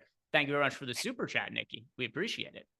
Deontay Smith, how do you get contrarian using the Sims tool? So one thing first is I have been getting questions where people be like, hey, how do I be more contrarian for basketball? You don't have to be contrarian for basketball. Don't think that because, let's see. So for instance, today we have Justin Champagny, not to be confused with Julian Champagny, is projected for 1 billion% ownership. Everybody's playing Justin Champagny, but I still think he's a very good option, even though he is very popular today. So you don't have to force yourself to be completely contrarian in every single lineup spot or anything like that. As far as the most reasonable way to be contrarian while also maximizing your EV, I think what you want to do, and this is what I do, is you situate your lineups to be best equipped to make late swaps in your lineups. So for today, I wouldn't just look at the lineups, just be like, oh my God, Justin Champagny's projected for 80% ownership, therefore I'm not going to play him. I don't think that's what you should do. What you should do is you go in here and maybe you go like, hey, I'm going to give an ROI boost to Rudy Gobert. I'm going to give ROI boost to Naz Reid. I'm going to give an ROI boost to Jokic, things along those lines. So you're getting yourself players where you're just better available to have flexibility in your lineups and make some of those swaps for late changes. So something like last night, for instance, if you had, I know for me, I'd press Achua in lineups initially. Achua looked good. Then what happens? The Knicks starting lineup comes out. Achua isn't starting. It's McBride starting instead. So if you're able to swap to McBride, you're able to swap off of Achua, your lineups are just going to naturally become more contrarian by reacting to late news. So that's where I think you should be doing Deonta Smith. But then also, if there's somebody like a Jock Landau, right, there could be individual contrarian plays you like that you want to give ROI boost to force them into some lineups. That's also a reasonable way to do it. But anything else you would add, Eric? Go to the post-contest simulator. Still the tool that is the most underutilized at our entire site. Reverse engineer the slate from the night before and look at some of the players with the highest player ROI and be like, how did I play that slate? Did I have to get that different? Did I have to get contrarian? No. Most of the time, you A, reacted to news and used our updated projections in the late swap tool, or B, you simply let the sim run and allowed for the best lineups, the best values, so to speak, just naturally show up in your lineups, and you didn't have to really look so hard to look at, oh, I need to find a contrarian piece or there, because the sim ROI, like, you're going to get lineups up near the top that have 1 or 2 points of differentiation. They're not going to be the chalk build over and over and over again, or they wouldn't have that kind of sim ROI. So allow the tools to do a lot of the work for you, but just adding into like a little context, add this to your process. Go to the post-contest simulator, look at the reverse engineering of it, and realize very, very quickly that it's not so much about being different as opposed to like reacting to news and being very, very smart about how you're utilizing players that are chalky in your lineups. Well said. Well said. So now let's, and also a good point by Eric. Really make sure to look at the post-contest sim and evaluate your lineup. See, what did you do well? What did you do poorly? But yeah, there are going to be times where playing the chalk, it's if there's any sport you want to play the chalk more aggressively than others, it's basketball, right? Where basketball, there's just less variance than other sports. So don't think that just because somebody is popular that they're automatically a bad option. Not always the case. Sometimes it is, but it's usually not. And in golf, just jam Scotty Scheffler every week now because he can putt. Yeah, no variance in Scotty Scheffler. He will basically do everything but make a 5-foot putt. Anything beyond that, he is going to be immortal. Yep. Ace of Spade, DK tiers, best options, and thanks. Do you have lineups built out for tiers, Eric? I do. All right, so tier 1, this will be a quick discussion. Luka. Tier 2. Tier 2, that is going to be Edwards for me. And one thing that's nice about Edwards here is I know he's officially questionable. I'm very confident he plays. I can't tell you with 100% certainty he's going to be out there. 90. But in the event that he doesn't play, just swap him to Jamal Murray instead. Yep, that's the exact plan I would take. Tier 3. And also, you might get slightly depressed ownership on Edwards because people just don't want to deal with questionable tag. Yep.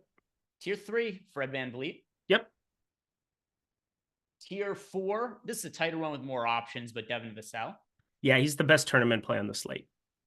Tier 5, this one is not close. Jordan Poole.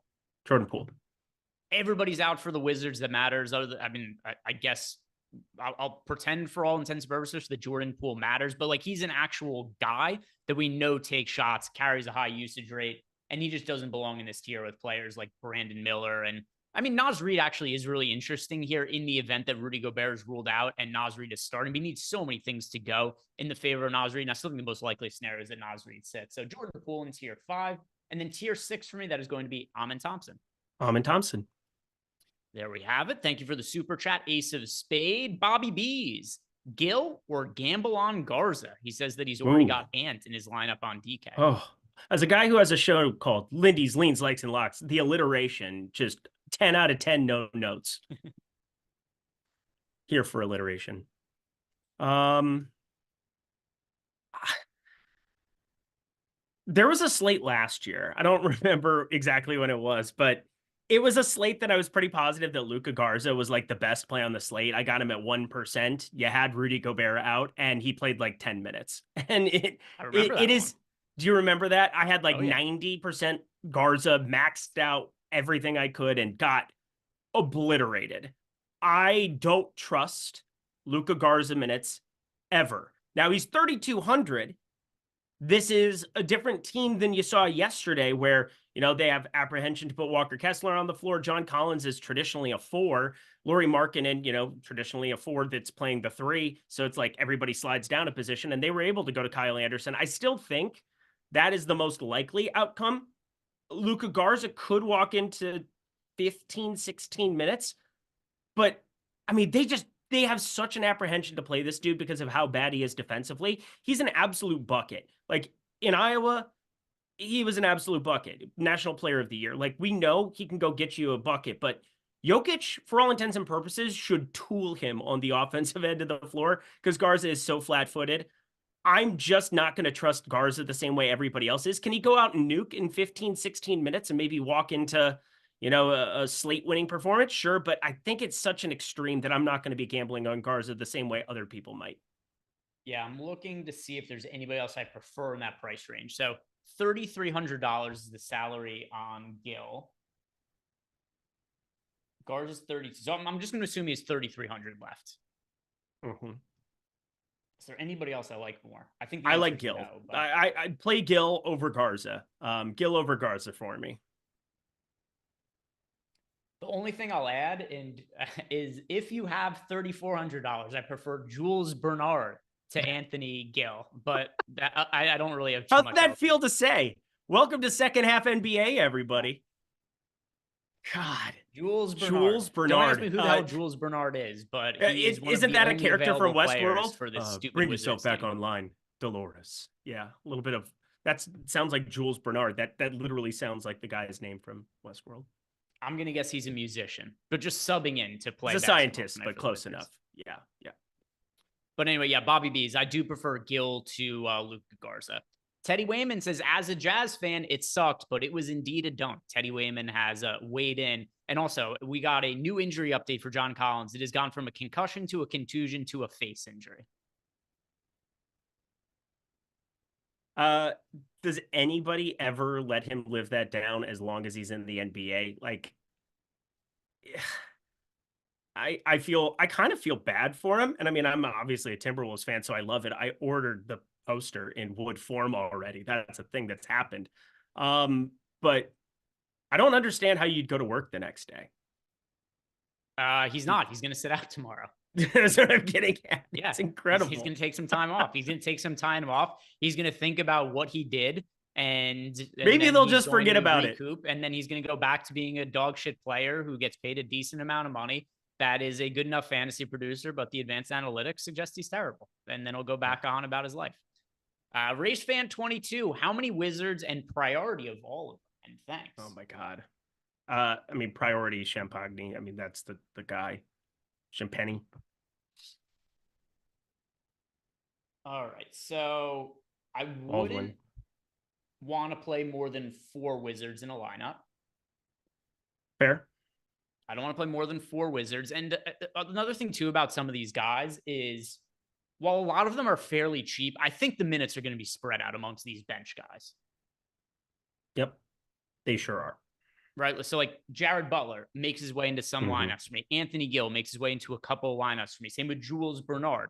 But I think all these guys are going to be spread out minutes. And then if one of them plays better than the other, and the coach is able to correctly identify which player it is, and he's like, hey, I know who that guy is. I recognize him. And then he selects him off the bench to come back into the game. Maybe one of those guys off the bench does end up playing like 28 to 30 minutes. Russell, I think it's like low to mid 20s minutes for all of them. But anyway, max of 4 Wizards for me. How about for yourself? Yep. And then priorities. All right, so let's rank these guys. Number 1. Champagne 1. Also, I kind of think we have to tier them off a little bit because, like, I don't want to tell you that, like, I'm massively convicted that Jules Bernard is better than Anthony Gill or anything like that. So we'll put these guys in tiers. Champagne, okay. Tier 1. Fair? Yeah, tier 1. Tier 2, I'm going to put Baldwin and Poole together. Correct. Tier 3, this is all the goons that fill out the rest of the lineup now. So Jared Butler, Jules Bernard, Anthony Gill, Rashawn Holmes as well. He's the next tier for me. I group all of those guys together. These are guys who are showing up in some lineups, but aren't going to like make or break my night. Yeah, I feel exponentially better about Jared Butler than I do Jules Bernard. But the ownership is obviously reflecting that. I think Corey Kispert, I don't really get to because of the price point, and I'm just going to do other things and not have 5 Wizards in lineups as we talked about. Johnny Davis is weird because you just go to the box score and you just work through it from what happened in that game. he ends up getting the closing stint. He plays 22 and a half minutes. If you don't get that final stint, he played the last, 8 minutes of that basketball game. If it's competitive, does he play 14 or does he get into like 20? I'm not even really sure. So I understand that he's like on the outside looking in. I'm not sure that they really flip that. There's no ownership coming in on him. I thought I would take a shot on it, but I'm not really going to. So yeah, I think we did that perfect. Champagne's in a world of his own. Tier 2, Baldwin Poole. Tier 3, kind of everybody else. Next question we have here is from Bruce Booth. He wants to know best plays at each position on DraftKings and FanDuel. And then he says, appreciate you all. So I've got lineups built out here for both sites. Do you have lineups for just DraftKings or both? Just DraftKings today, yeah. Okay. So how about you answer the question from a DraftKings standpoint? I'll do it from FanDuel and go back and forth. So starting at point guard, who's the point guard to get the most of on DK? Jordan Poole. That is Jordan Poole for me on FanDuel as well. DraftKings shooting guard. Jalen Green, if you're not going to play Jordan Poole. And then, no, Champagne, obviously. He's going to be the dude at, small forward. So yeah, shooting guard for DK, definitely going to be Poole again. But then Jalen Green, number 2 for me. Shooting guard for me on FanDuel, that is going to be Jared Butler. Small forward. Yeah, Champagne, done. Small forward, yeah, that is going to be Champagny for me here. Power forward. Baldwin, don't see, not close. Jabari Smith Jr. over on FanDuel at $6,800. Jabari Smith, very, very strong option on FanDuel. He looks much better on FanDuel than he does on DK. DraftKings center, who you got the most of? Rudy Gobert. It is also Gobert on FanDuel. If you guys are not comfortable with Rudy Gobert being somebody you're building around, Victor Wembanyama is somebody else who's showing up in a comparable amount of lineups. For reference, I got 34% of Rudy Gobert, 29% of Wemby. So shit. One of them.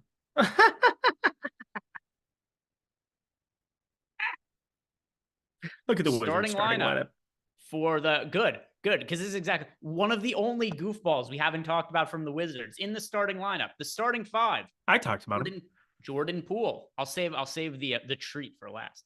Jordan Poole, Corey Kispert, Patrick Waldman Jr., Rashawn Holmes, and Johnny Davis. So look at that. Now we've got a whole nother dude that we have to incorporate into the mix. So of all of the cheap guys that are viable options from the Wizards, I think we have to consider Johnny Davis the best backcourt one now. Fair? Sure do. Yeah, I mean, that was the thing. I wanted to break him down because, it was the closing stint that didn't really make sense to me. He had 8 minutes to close the game. He had played 13 minutes of that game against Boston until blowout run, which, again, indicates to me maybe he got to 18-20. Now he's just in a different caliber because you're basically taking him and you're flip-flopping him with Champagne, and you're getting better positionality because he has an extra position thrown in. Shooting guard, small forward, best positionality. We're just going to play this guy, and he is terrible from a fantasy point producing standpoint, whereas Champagne is actually good. So, everything sucks right now. So that's the other part of this now is, Champagne is still a good option, but we have to lower our exposure to him. He was in everything for me before. He can only go down now. Yeah, and again, I don't think it can be emphasized enough. If you watched Washington Wizards basketball, which again, if you've been watching playback, it's like the first game on every single day, which is hilarious to me. But Johnny Davis never shoots the basketball. Whenever you see him touch the basketball, it is just, it stops. Everybody else keeps moving, and then he just passes it to the perimeter. It is absurd to watch. I have his baseline of 12.4% usage on the season, 0.56 DraftKings points per minute. That's worse than JT Thor. That's worse than some of the worst fantasy producers in the NBA. And now he's starting on the team we wanted to jam. I hate it here. Last year, he played 15 minutes per game and averaged 11 and a half fantasy points. That's also fairly shitty. Slightly better than this year, but that's not really saying all that much because he can't be worse than what he's been so far this year. I'm interested to see what our projections look like when they update. But this has to hurt guys like Jules Bernard. Have to like him a little bit less now. Have to like Champagny a little bit less because we have to allocate minutes to Johnny Davis that weren't going to him before, and they have to come from somebody. Shit. What do you think this does to Champagny for you? Still looks good, but not nearly the priority was before, clearly. Here's the thing, though. This is what I'm very curious about what ends up happening. I can't predict Johnny Davis. I just put him in for 28 minutes, and I'm not going to I'm not going to get to him the way the field is. I'm not going to get to him in whatever amount the field gets to. Like, I can already tell you that. I want to see where Champagny falls because he's the fantasy producer. Like, we're playing a game that is a combination of ownership and projection. Like, we're playing the combo, and like, if Champagny falls off a cliff, like if he somehow becomes sub 40%, I think we got to be like going to him, because there's no rule, no firm and fast rule that says he's not going to play 20 plus minutes. It's just that he's not going to play the 36 like we saw against Boston. He's going to be somewhere in that middle ground more than likely. I just don't think I'm going to be able to get myself to play Johnny Davis the same way the field is, considering he's starting and it's just getting a starting bump without people looking at the fantasy point per minute rate. And we even have him at like 0.7 fantasy points per minute coming into this game for, the matchup for everything specifically here. 22 minutes, that's going to go up to like 28 probably, maybe 30 here on the update. I'm still more interested, I think, in Champagny is what I'm getting at. Fun game to play. And then we'll get to the nuke of the night right after this, and then we'll get to more of your guys' questions. By the way, shout out to Chris Williams, who gifted out 5 YouTube memberships.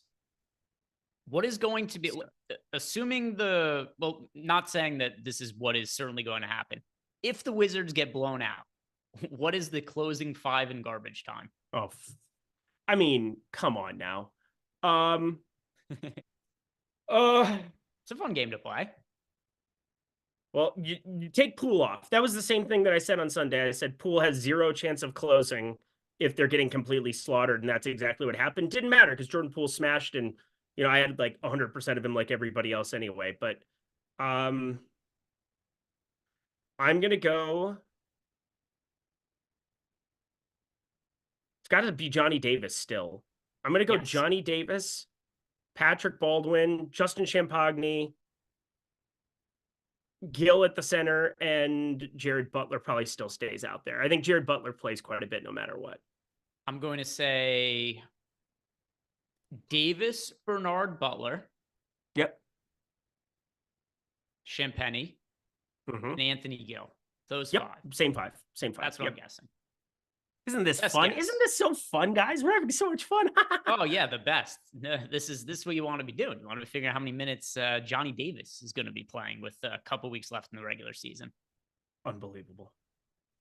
So one other part of this that I want to bring up is, what are we going to do about the Timberwolves heading into lock? I have to rerun my lineups, and I have to readjust what I want to do with some of my ROI boosts to best situate my lineups to be able to make swaps to the Denver, Minnesota players. And by the way, if you guys want to sign up for any of the packages we have at Stochastic.com to get access to our Discord channel, sign up using one of the links we have below. If you want our lineup generator package, it is going to build lineups for you.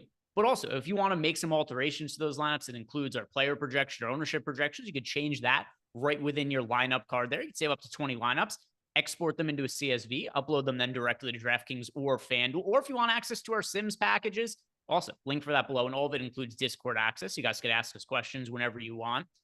But what are you going to do to best situate your lineups for the Minnesota-Denver game? Which players are you going to give ROI boosts to?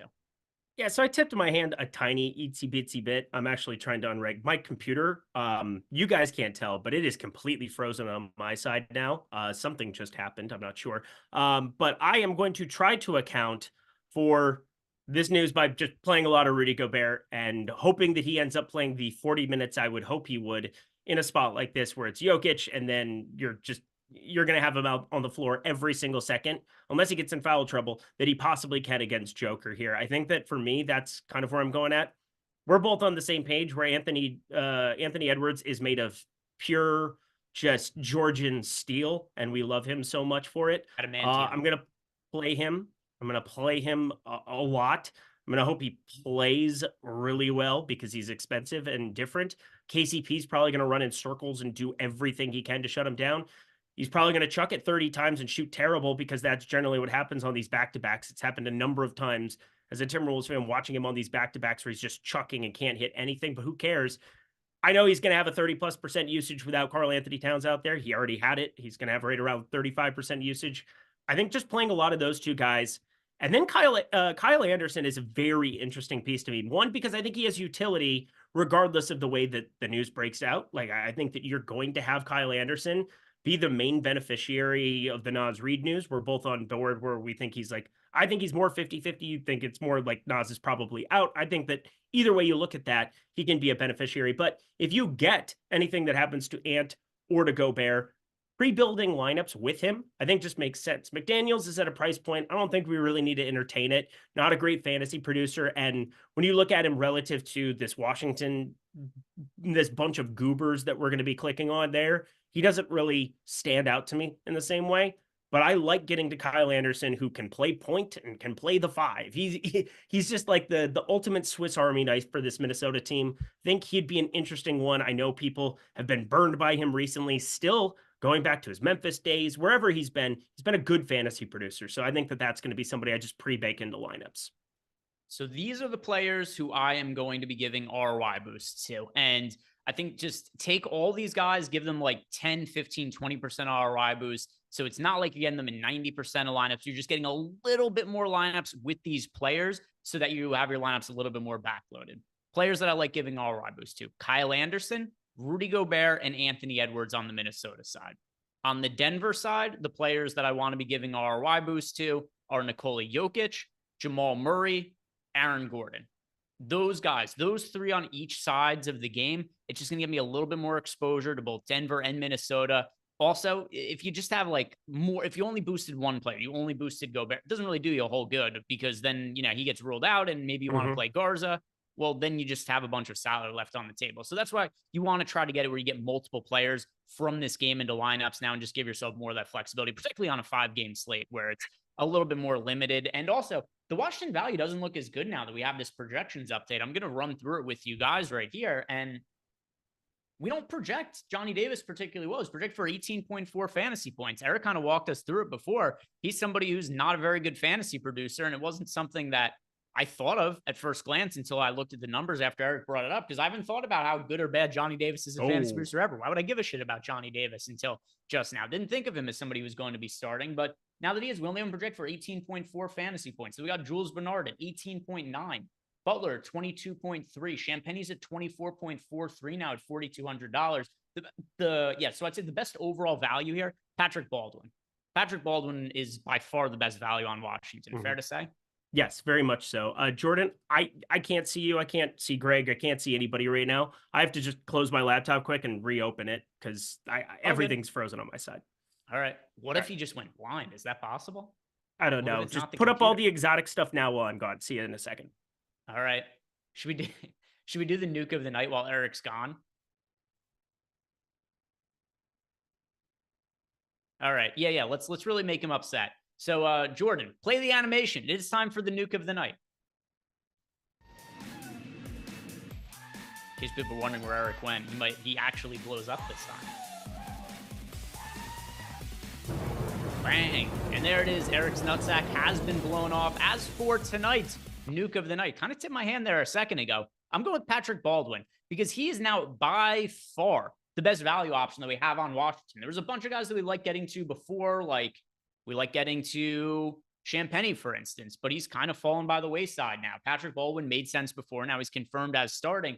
But when you look at Johnny Davis now starting for the Washington Wizards, the biggest issue with this becomes that he individually doesn't really look like a great value option. So the trade-off here is that we've really lost a lot of the value like getting to from Washington. So Patrick Baldwin now has become somebody that I really think that we have to play a lot of in tournaments for sure. In cash games also, he's a lock for today. I see we got the super chat there for Cheers Brew. And as for Eric, Eric's nuke of the night is, who should we give Eric as the nuke of the night? I'm just going to stick him with somebody. Yeah. I'll give Eric is playing Jock Landale as his exotic play. The nuke / exotic play of the night. Eric is going with Jock Landale since he is in here. By the way, I see Eric is in playback, but not here on the show. All right, let's go ahead and answer some more of your guys' super chats that have come in here. First one here from T-Swag Codes. T-Swag Code says, do we think Jokic and Luka both have triple doubles tonight? Most likely, no. They're both live to have triple doubles, but do I think they do? No, the most likely scenario is not they both have triple doubles. And we could also go ahead and look at the betting market for this. Not this is the end all be all, but the odds of Jokic having a triple-double tonight. Let's see. If we go, I'm just going to pull up FanDuel. I'll go to the triple-double. So think of it this way. Jokic is plus 230 to have a triple-double today, right? So plus 230 on Jokic. So just him individually, the most likely scenario is that he doesn't have a triple-double. We're looking at plus 230. What are the implied odds on that? Plus 230 is 30% chance. This is not like exact science, but just kind of giving you guys a roundabout answer here. Luka's odds to have a triple-double are, so we had plus 230 and why can I not? Here we go. Plus 230 and plus 210. All right. So 30% and 32%. So if we do the math and add those or multiply them together, 0.3 times 0.32, found out the odds of them both having a triple-double, it's 9.6%. Not the most likely outcome. And by the way, also, these are juiced a little bit. So like the real odds of them both having triple-doubles, it's probably around 5% T-swag codes. That's what I'm saying. About 5% chance they both have triple-doubles. Then Cheers Brew wants to know DK cash locks. Oh, Eric's back. Don't worry, Eric. I gave out your nuke of the night. Oh, what was it? You went with Jock Landau. Why? No particular reason. Okay, cool. That sounds about like something I'll tell I do. you why. Number one, he's exotic. Number two, you'd mentioned liking him as a tournament play at the top of the show. There we go. I can't be acting like I'm upset about the exotic play of the night when I already made an exotic play of the night joke. You also told me to do it. Oh, okay. Yeah, that's what I did. There we are. You know what else you guys might want to do? Nuke, Eric. I know that you guys get pumped up for Eric's nuke. It's always good value, but it's not as good value as signing up at OddsShopper right now because with our promo code MADNESS, MADNESS, or just sign up using the link we have below, you're going to get OddsShopper for $1 for a week. And now really is a great time to sign up because we've got basketball going on. You guys know about that. But also, we've got the NCAA tournament starting this week, hence the promo code MADNESS. We got baseball regular season starts tomorrow. It's only one game. It's over in Korea. But still, we've got regular season baseball for the next couple of days. And then next week, we're going to have our first real full main slate of baseball. So now's the time to get in on OddsShopper. We're covering all the sports over there. So sign up using the link below, promo code MADNESS, just $1 for a week. If you guys have been on the fence about testing out, now is the time. I think you guys are going to really like it and stick around for the long haul. Cheers Brew wants to know DK cash game locks. As far as players who I think you absolutely have to be playing in cash games. I mean, I want to look at the updated ownership now. Me too. That's really what this is going to come down to is where does the champagne fall? Where does it go? I wouldn't call him a lock for cash. I call him playable in cash games. His ownership has gone from 80% to 32% now. Still playable in cash games, but not like a must play in cash. Guys, you absolutely have to play in cash games. We got the Minnesota news. Jordan, what? We got the Minnesota news. I didn't expect it. Oh my God. Yeah. Oh Sort God. Kind of a cock tease if you get. Yeah, so this makes me feel good. Do you remember my prediction from before? I know you did. I said we were on board. I wasn't as confident with the Naz Reid one as you, but he was definitely the one that I leaned to be out the most of the three. So but well even done. Down to I said that with Rudy Gobert, I had no clue what the hell to expect, and he remains questionable. So the Jazz don't know either. So we got Gobert is questionable still. Edwards in. Naz Reid out. Is there anything actionable, or do we need that Gobert news still? I mean, Kyle Anderson looks a little better. Kyle Anderson looks awesome now. He was going to be nuke of the night if anybody gave a shit, but I guess we kind of talked through a lot of that. Kyle Anderson's 5,400, small forward, power forward. Now he's got a role no matter what. I guess it's just simply what are we going to do with our Gobert shares if he's ruled out? Like that's the one that you kind of have to like race for impact on. I'm just looking at the price points of everybody and figuring out exactly what I'm going to do there. But because I mean, yesterday I didn't have to think about it at all. I just global swapped Gobert down to Naz Reid. I mean, I was using the late swap tool, but he was $300 away. He was $100 away today. Now you're leaving $900 to go down to Michael Porter Jr., which is not optimal. I will throw it out there. Not optimal. This is going to change some of my boosts as well.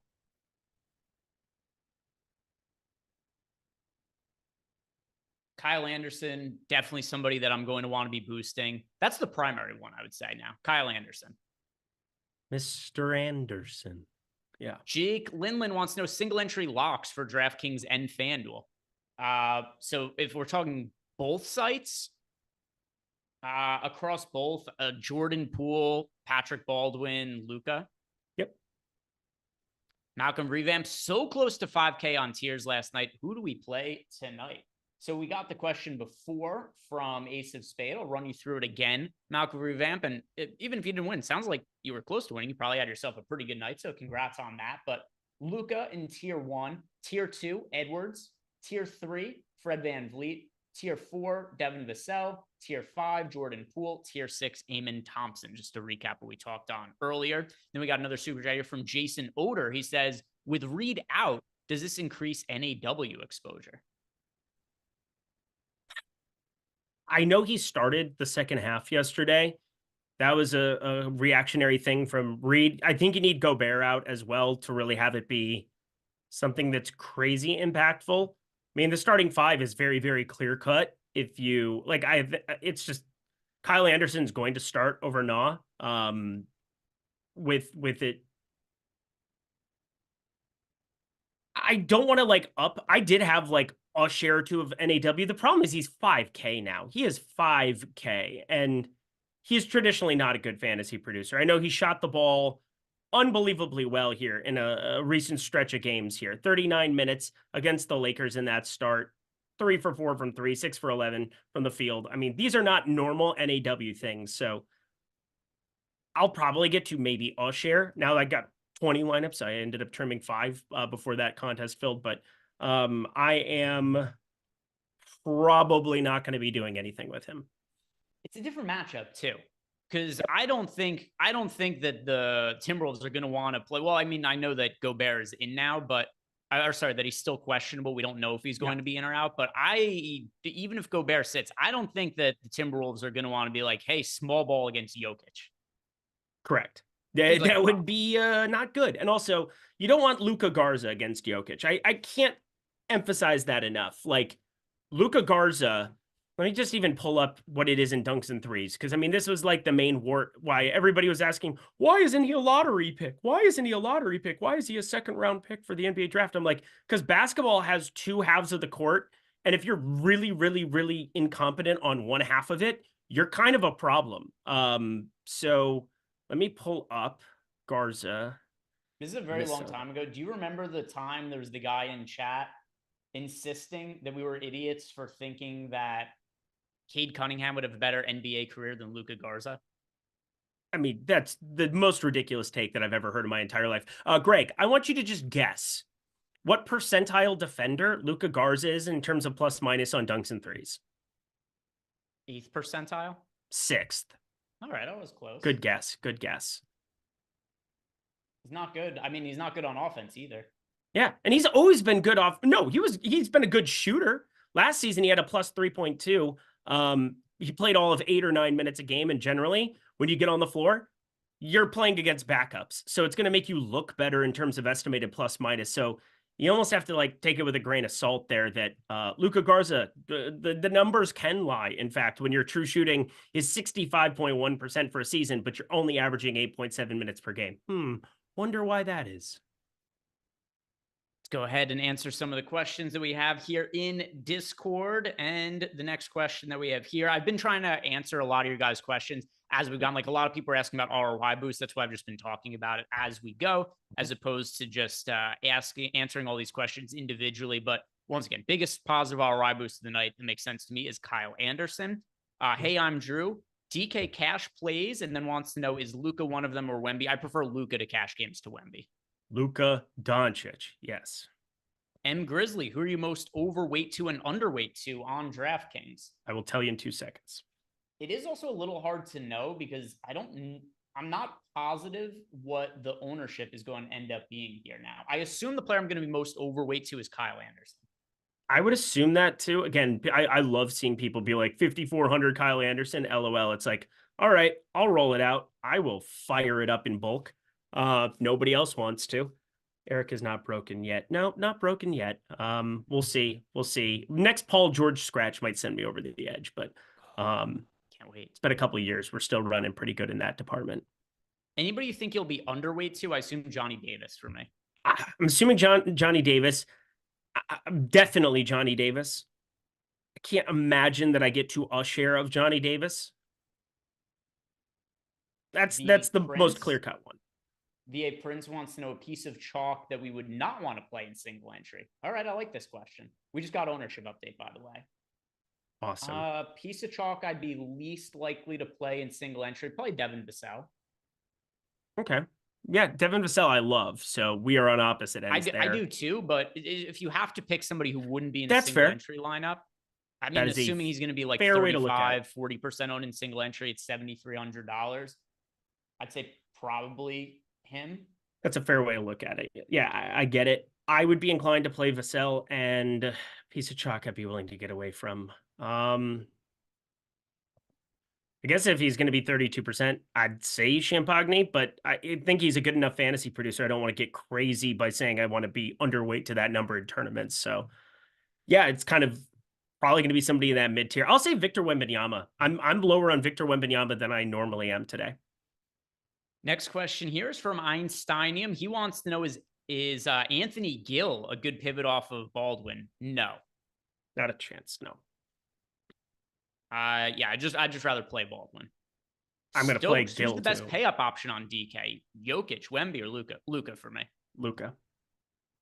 And then we got IC50 wants to know, does Kyle Anderson have a ceiling? So where Kyle Anderson has a ceiling is if Gobert sits. As of right now, with everybody in, he's playable, but doesn't really have an immense ceiling. To me, what you're playing him for is just the chance of Gobert sitting. Correct. There we go. We've answered all the questions, you guys. If you have anything else to question us about, throw it into Discord and at me, and we could answer that here. And also, if you guys haven't done yet, do us a favor, like the video, subscribe to the YouTube channel here on YouTube. In 2 minutes from now, going to be taking our talents over to Playback. So go check us out over on Playback as well. I forgot to rejoin there. Sorry. There we go. Let me see. Have you not? They must be confused as hell over there. God, my thing wasn't working. Hello, everybody. Sorry. I had to reboot my entire computer because it just froze on me entirely. So I have been over on the YouTubes. I forgot to get back on Playback because all my tabs except for that one came back right away. All right, I'm just gonna get what I have in here uploaded now. It's not everything I want it to be, but hey, we're running short on time when news comes out right before lock. That is correct. All right, Johnny Davis, just do you have your lineups set, by the way? No. Fuck no, I don't. Okay. Well, you might want to get on that. Why? Because the slate starts in 45 seconds or so. Okay. Is that a good reason to do it? Seems like a decent reason. You've talked me into it. Okay, so go ahead and build your lineups there, Eric. I'm going to make sure there was no questions that we missed here. I just uploaded my lineups. And yeah, we got one here. Mod T wants to know Butler over Davis. Yeah, I prefer Butler to Davis. Johnny Davis, like we laid out before, very shitty points per minute fantasy producer. So in my exposures here, let's see, what did I end up with on Johnny Davis? I'm finding out for the first time right now. I'm only playing 20 lineups today. Johnny Davis. Oh my God. Oh my God. Oh my God. It was numbers that shut down on me. I'm not going to get my lineups in. There's no way. Oh, come on. T's and P's. T's and P's, Eric. Come on. You've got to absolutely be joking me. Josh is praying for you in Playback too. Oh my God. Oh my God. How much time? How many seconds? Can you give me a countdown? Oh my God. I could pull up the DraftKings app and find out the exact amount of seconds for you. Because I don't know if my computer is going to match up with the DraftKings time. Oh my God, I got him in. Oh, holy shit. Do it? Yep. Numbers shut down on me. I pulled up my Excel file. Oh. You just reacted like you're a kid coming in a comedy movie. Thanks. That was the reaction. You're like, oh. And then you're moving around all weird. Like I'm gonna shoot. I'm gonna shoot. MacGruber, anybody? Fire movie. What was I don't even remember what the question was that I was answering before you couldn't get your lineups. I don't know. I just came. Go ahead. We're done. That was incredible. Oh yeah, right. Modub T asked about Butler over Davis. Yeah, so I prefer Butler to Davis. So Butler ended up in about half my lineups and Johnny Davis in 20% of them. So that's my lean there. Butler Huge drama Davis. queen. Okay. Drama queen. Leave me alone. That was intense. I haven't had anything like that. All of a sudden it was like, numbers is failed to reopen. Would you like to no, just go to the Excel sheet and then, oh my God. All right, well, we're at lock, guys. Go join us over on Playback. Eric, go recover. You got a 10-minute refractory period coming your way, so go enjoy that. Guys, if you haven't done it here, like the video, subscribe to the YouTube channel, hopping over at Playback. Myself and Josh, we're about to watch probably the Wizards do whatever the hell they're about to do for the next, couple hours. It's going to be fun because we're going to be rooting for God. We're going to try to figure out who the players are on the court. It's going to be so much fun. So guys, go join us on Playback. We'll be having some fun over there. And any other news that breaks, like we might get the Rudy Gobert news over the course of the show. We'll be breaking it down. So go check us out over on Playback. See you guys over there. Peace out. Whew. All righty. Bye, gentlemen. Have a great show.